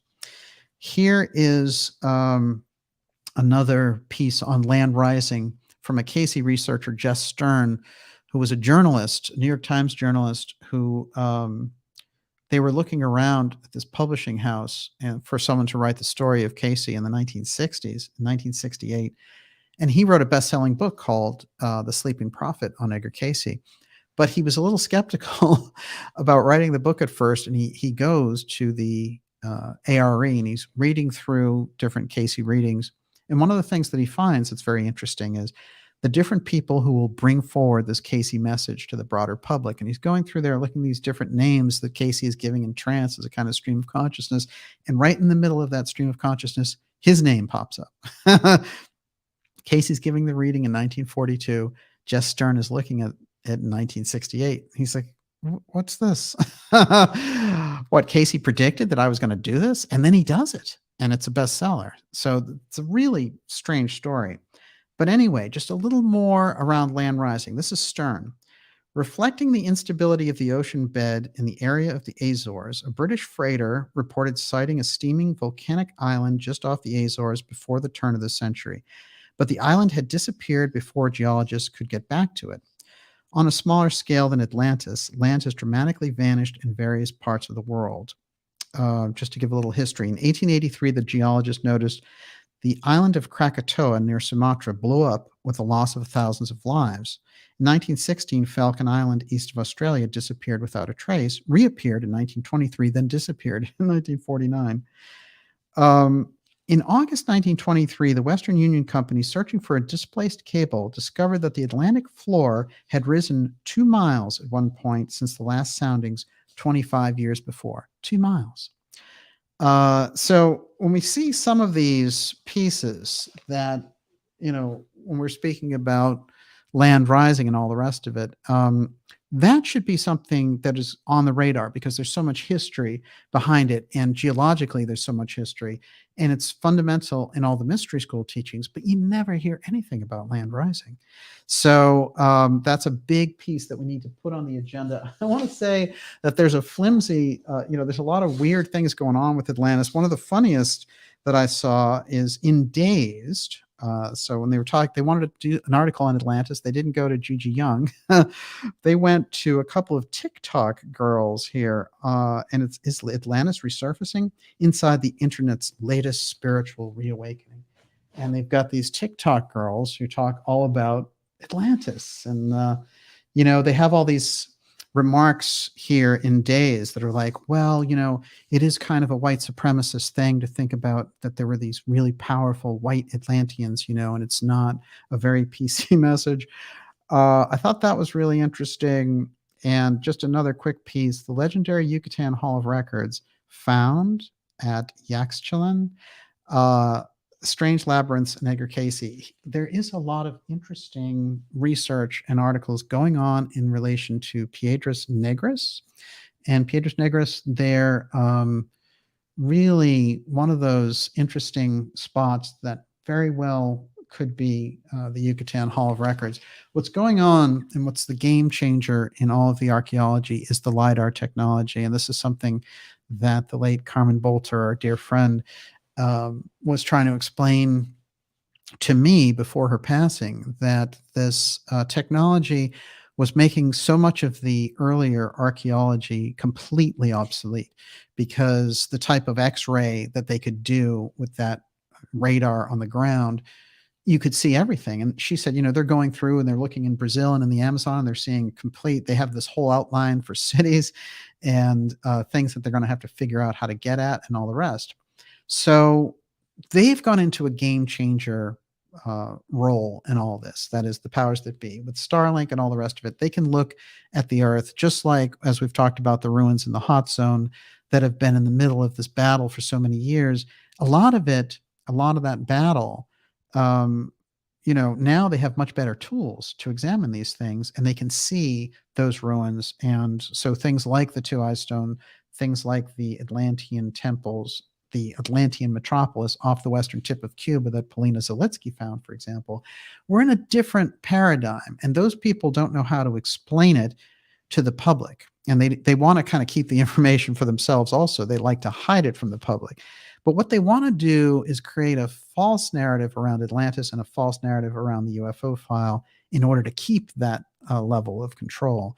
This is the nature of the warnings, I think, that we got from the mystery schools around these things, and the nature of the problem that we need to figure out at the period that we're in here, using this foundation of the public mystery schools that came forward, and also compelling this era to kind of pick up the mantle around it, and for groups to find these answers on their own without relying on that central structure, whether it's a corporate or political structure. It's absolutely anathema to humanity and its progress. So whether it's Atlantis Rising or the UFO file and UFO file disclosure, that's not something that you want in the hands of these people. And by the way, they have their narratives cooked up.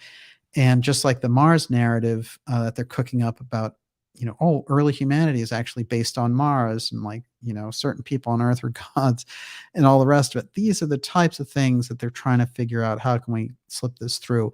They should be subject to extreme scrutiny. When somebody stands up from the Department of Homeland Security and talks about punishing amateur interest groups for looking into UFOs, it should be under extreme scrutiny, and it should be talked about and loudly on independent sources of media.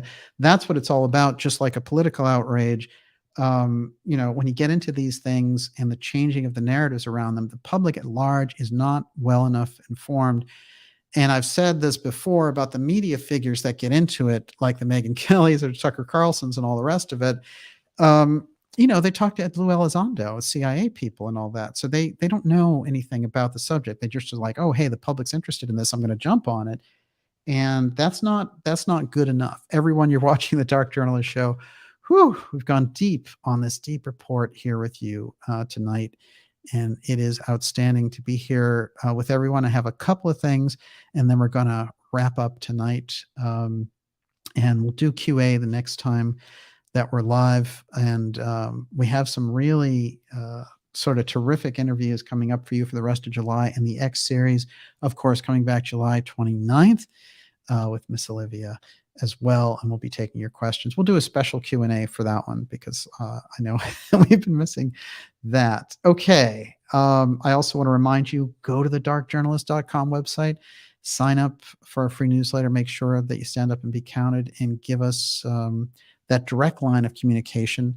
one to another. We've seen the incredible repression around these social media networks that just happens. And at this point, it may be so automated, it's not even an individual that's doing it. So we need to create as many channels of communication as possible. That newsletter is a good one. What I've found in general is it's an easier way of communicating. And even if you don't get notifications on something like YouTube, but to the question of will we continue to use the social media networks, we'll use them and spread the word on the work that we're doing for just as long as we can. And hopefully that continues on and on, because I love the networks, and I love working with the stuff. The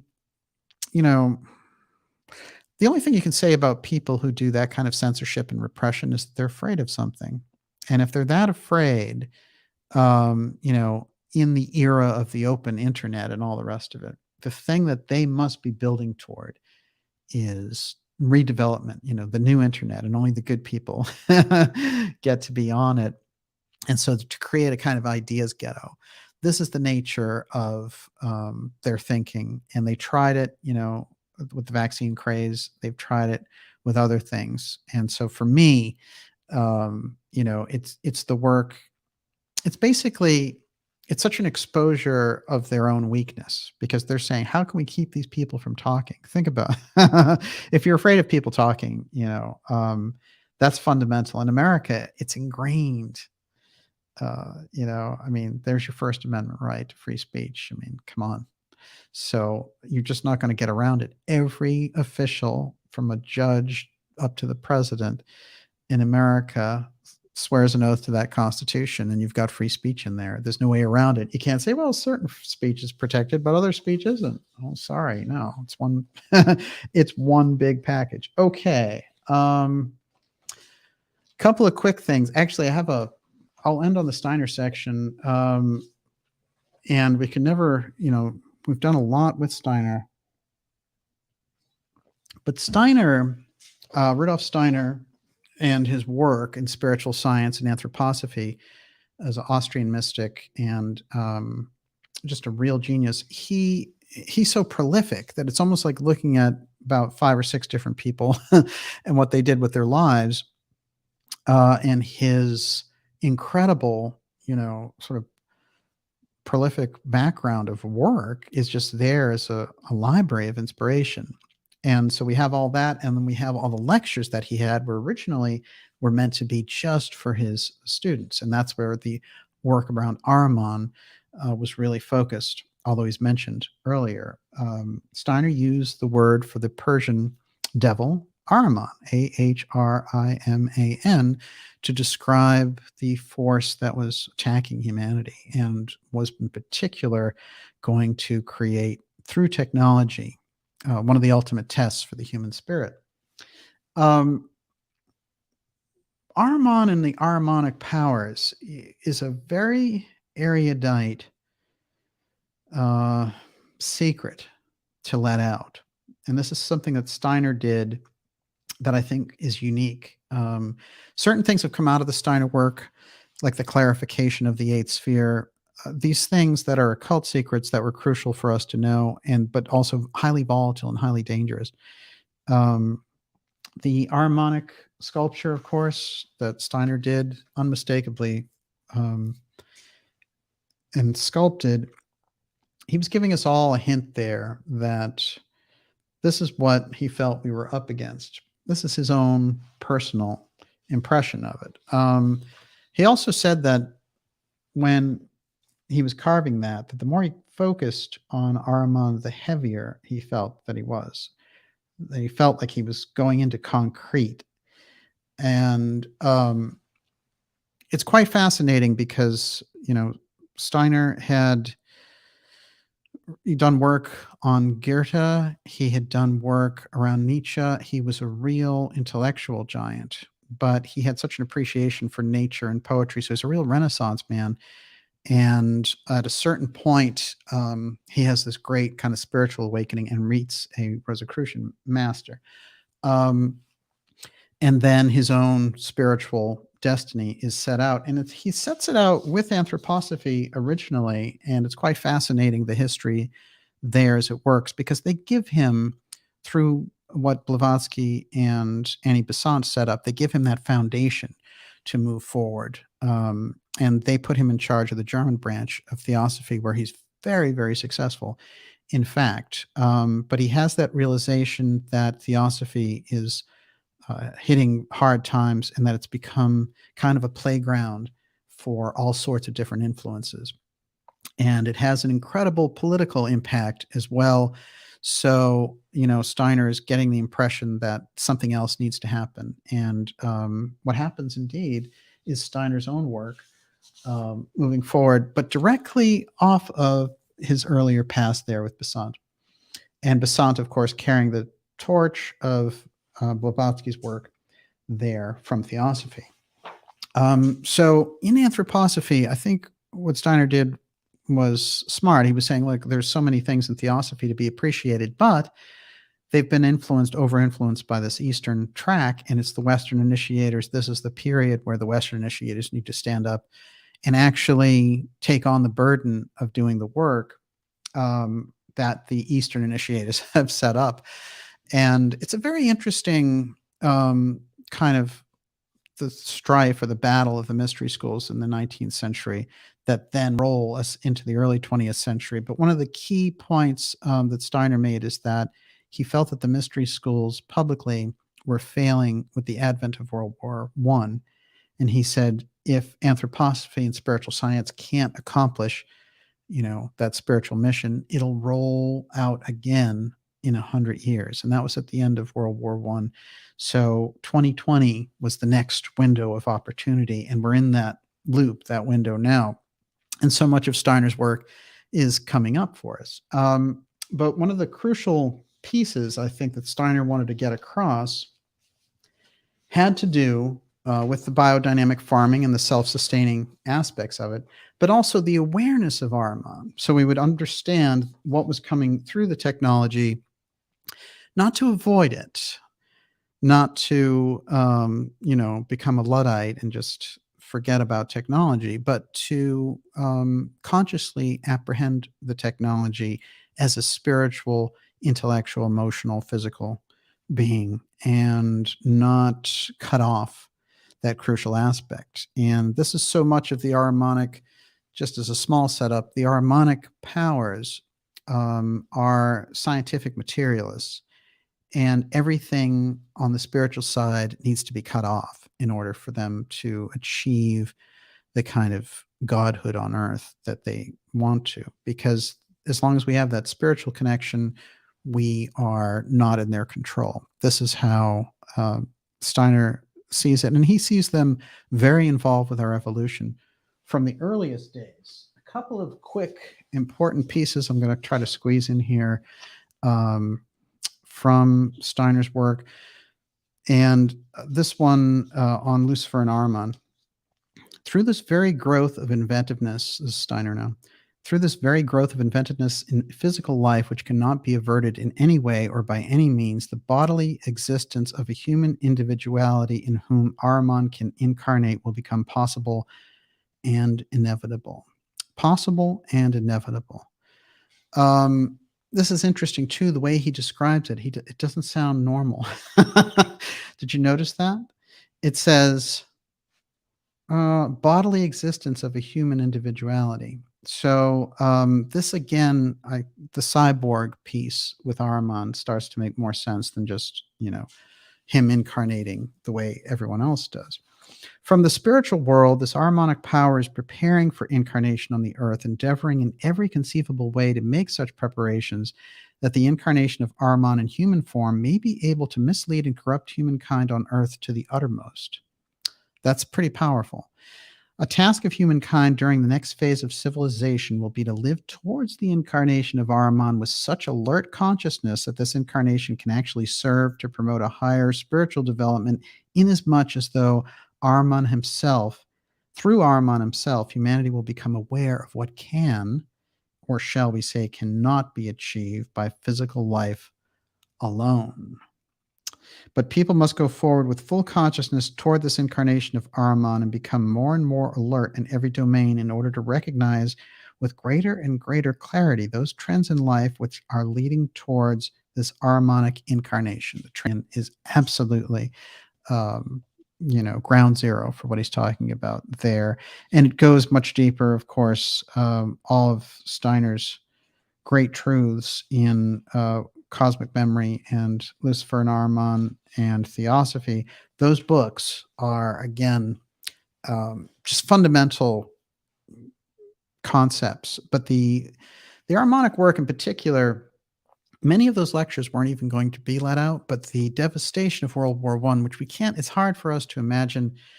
It's buried back there in so many generations that it's very hard for us even to imagine knowing someone from that period. But we go back and we look at this period and the devastation. This is the first time they used planes to drop bombs. It's the first time they had tanks. So we're looking at incredible devastation. Germany, Russia, UK, US, everybody's involved in this mess. And they'll come back for a rematch 20 years later. But what's fascinating, and of course, they're risking World War III over in Ukraine with Russia now. And the United States has never been directly engaged in war with Russia since we've become a nuclear power. So, the Cold War is a totally different matter. That's the whole point. So this is one of the stupidest foreign policy moves ever on our part, creating that situation and then the way we've reacted to it. And it's a disaster. And we should not keep dumping billions of dollars over there while yelling about a food shortage and cranking up everyone's inflation to 9%, actually 14%. So the Biden, disaster thing that came out of that disaster election, that whole piece just needs to, all of those leaders need to be removed outright. But I think what Steiner's getting at here and trying to give us a picture of is that the technology is descending upon us, the wave of the technology descending upon us. Now, part of that, I believe, is the X technology and what resides in the UFO file. That's also a piece of this. And getting that type of advantage, I've had this conversation many times with people who, let's say, they don't quite grasp the extremes of the situation. And one of the things they'll say is, well, there's always been evil people, like there were evil people in Rome. We had evil leaders then, but we got through it. It's true. Problem is, and what I think we need, that extra tool intellectually, is that to understand just how bad it is if a Hitler or a Stalin had the technology that we had now, or a Caligula, because the technology is so penetrates down so much and surveils so much down to the DNA level that we're talking about something very different than we have ever looked at in history. So it is different. It is unique. And so the whole idea of World War III is even different and unique from the way they talked about it during the Cold War. This is a level of control of humanity and, that whole global concentration camp idea that humanity needs to kind of snap out of that and, start thinking of it in a totally different fashion in order to get ahead of it, or else it'll just become enslaved to that machine. There's no question about it. And I think this is something, by using all the machine lingo that Gurdjieff work and Steiner's work, when they talk about mechanization for people, this is what I think they're getting at. They're giving us that foundation. And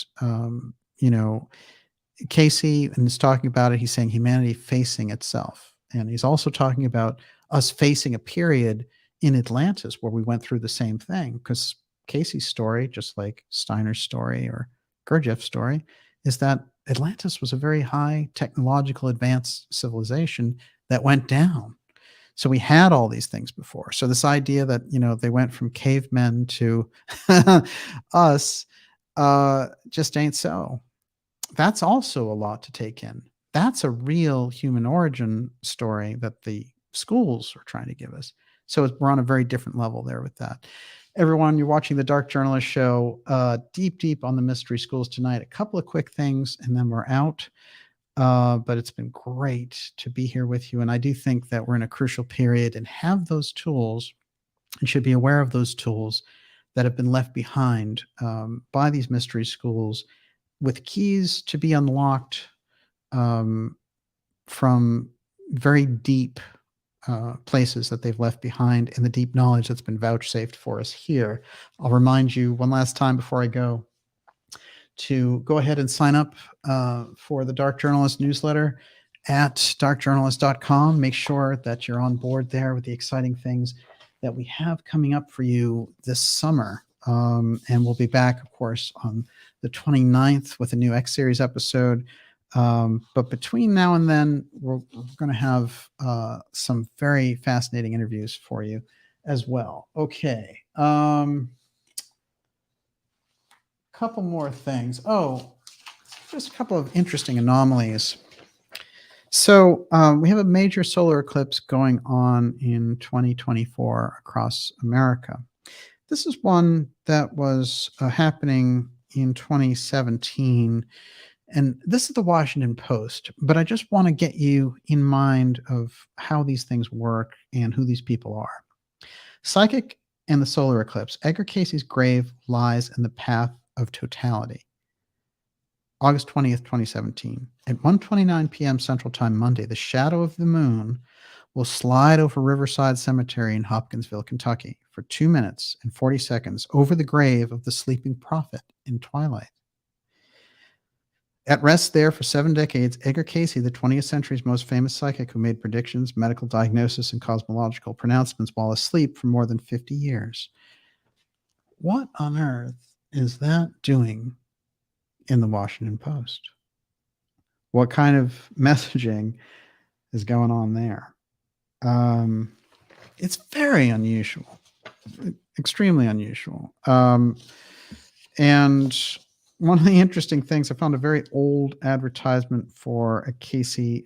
Cayce, when he wasn't doing his psychic work, was a photographer. And at times when his psychic work was making his life haywire, he would retreat from the psychic work and go back to being a photographer. That is one of the first ads that he had. And it said, "Have you seen our new light? It's worth your while. Come in and bring your friends." Edgar Cayce, photographer. He just took different pictures when he was asleep. I guess you could say his psychic eye was just a better camera, really. But he left an incredible legacy for us that we're still opening up to this day. I want to leave you with a quote actually from Annie Besant. And Besant's quote is quite fascinating because she's talking about what would be, and again, Besant was the head of the Theosophical Society who discovered Steiner, in fact, who was already pretty well established as an author, but he wasn't, as a spiritual teacher, he wasn't really so far ahead yet. So she's talking about the past in Atlantis, and then she goes on to talk about what we're facing in the future and how there's going to be a world teacher and a new spiritual order and things of this nature.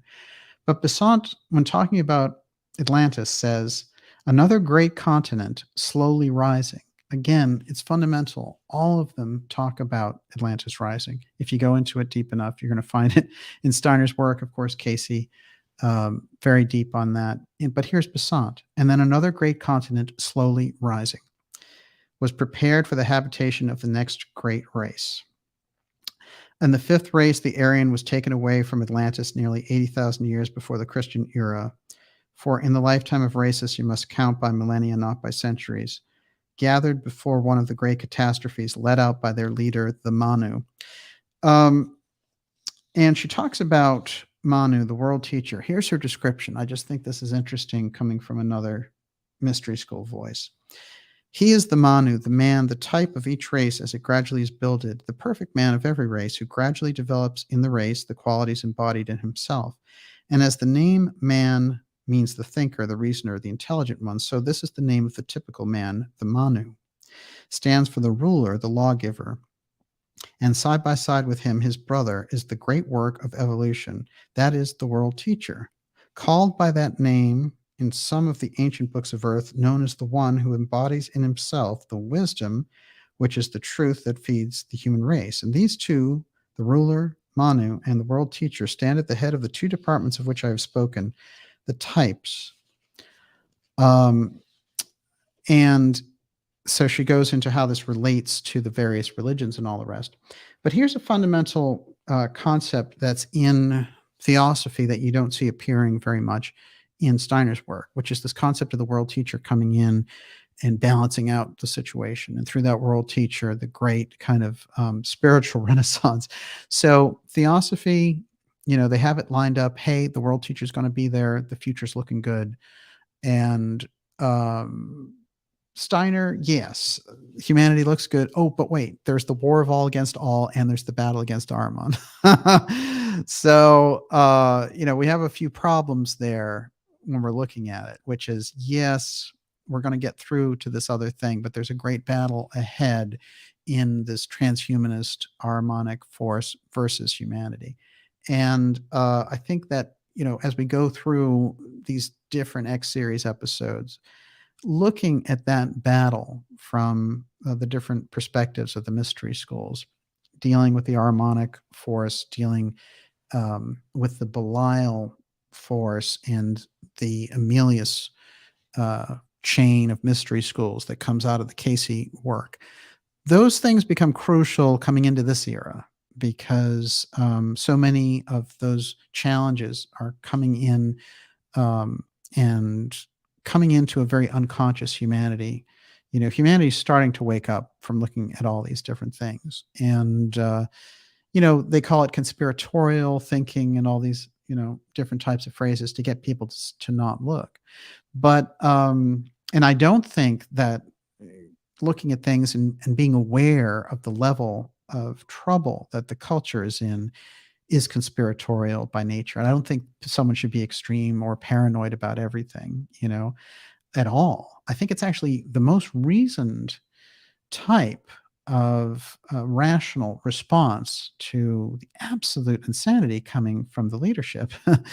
And those in the government and those in the corporations are really acting in such an insane fashion. And we get to watch it almost like bread and circuses on every daily basis, whether it's Twitter or television or whatever it happens to be. So we're in a crucial period, that much is certain. And the type of work that we're doing with dark journalism and with the X series relies very deeply on understanding the threads and the foundation that those mystery schools, through Anthroposophy and through Cayce's work, have left for us and how that relates to this period. And there have been schools that have come up after in public mystery schools, but I think fundamentally, as far as it goes, that really when you get to Theosophy, Anthroposophy, Gurdjieff work, and Cayce's ARE, that's really the thread, because if you include Bennett and his work in that, and that is the thread I think that we're poised to pick up on here in the 21st century. And it might be something that will be crucial and life-saving, certainly sanity-saving under the circumstances. So thank you very much. I'll do a couple of quick shout-outs for you here tonight. And so great to have everyone here with me, of course. I can't see. Mighty Raven. Great to see you.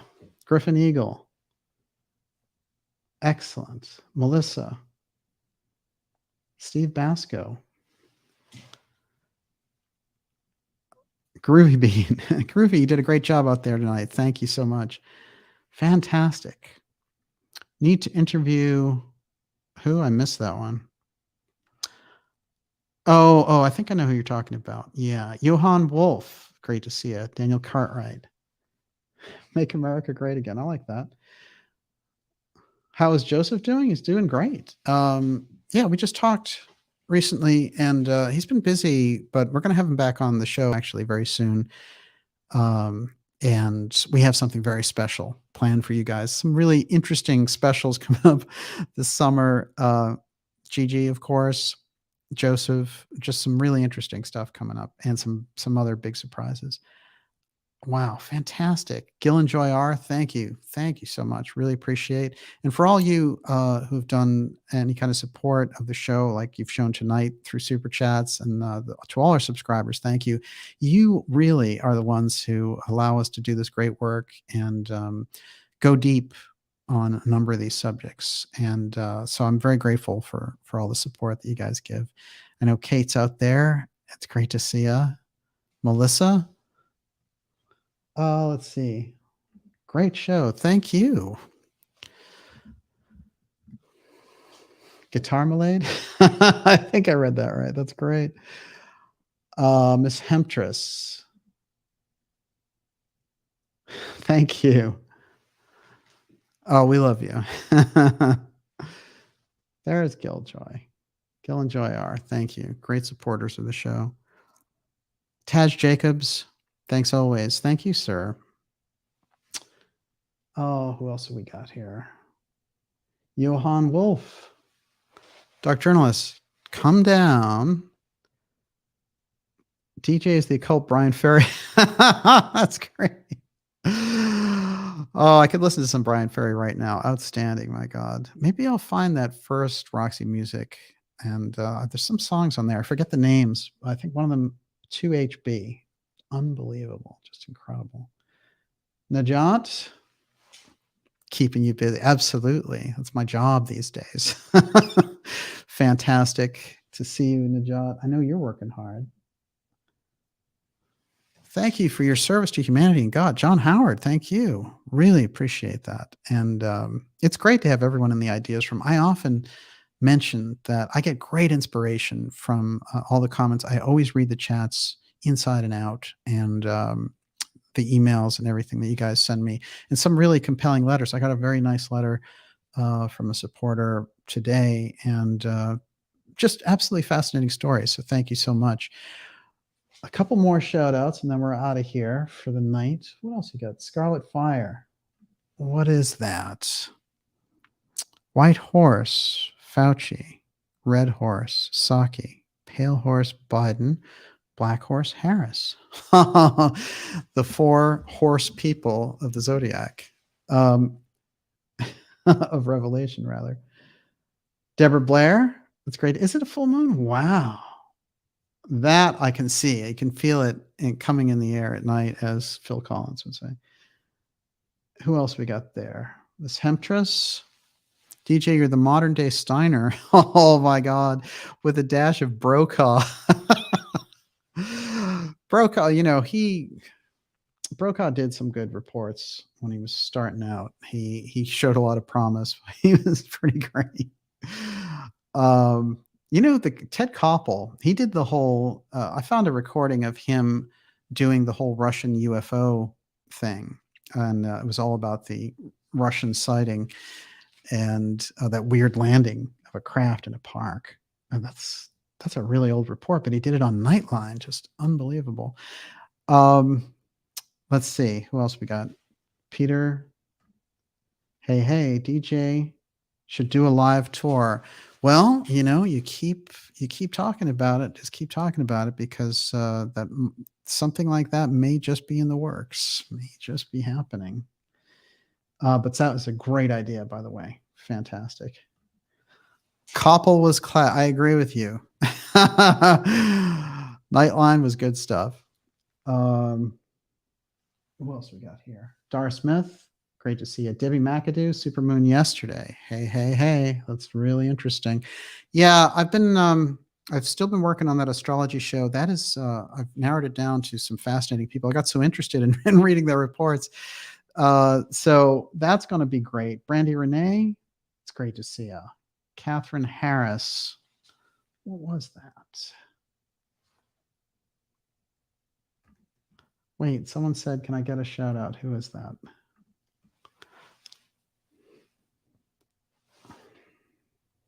Snail Queef? Is that how you say that? You're a pioneer, DJ. You've created a new wave of infotainment.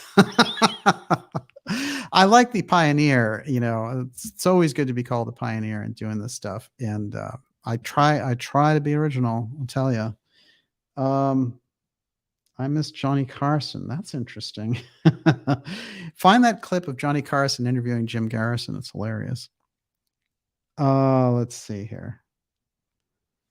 It's getting wild. You know, what's great is like as the night wears on, the comments get wilder and wilder. The Leo King. Yeah, well, he's really, really something.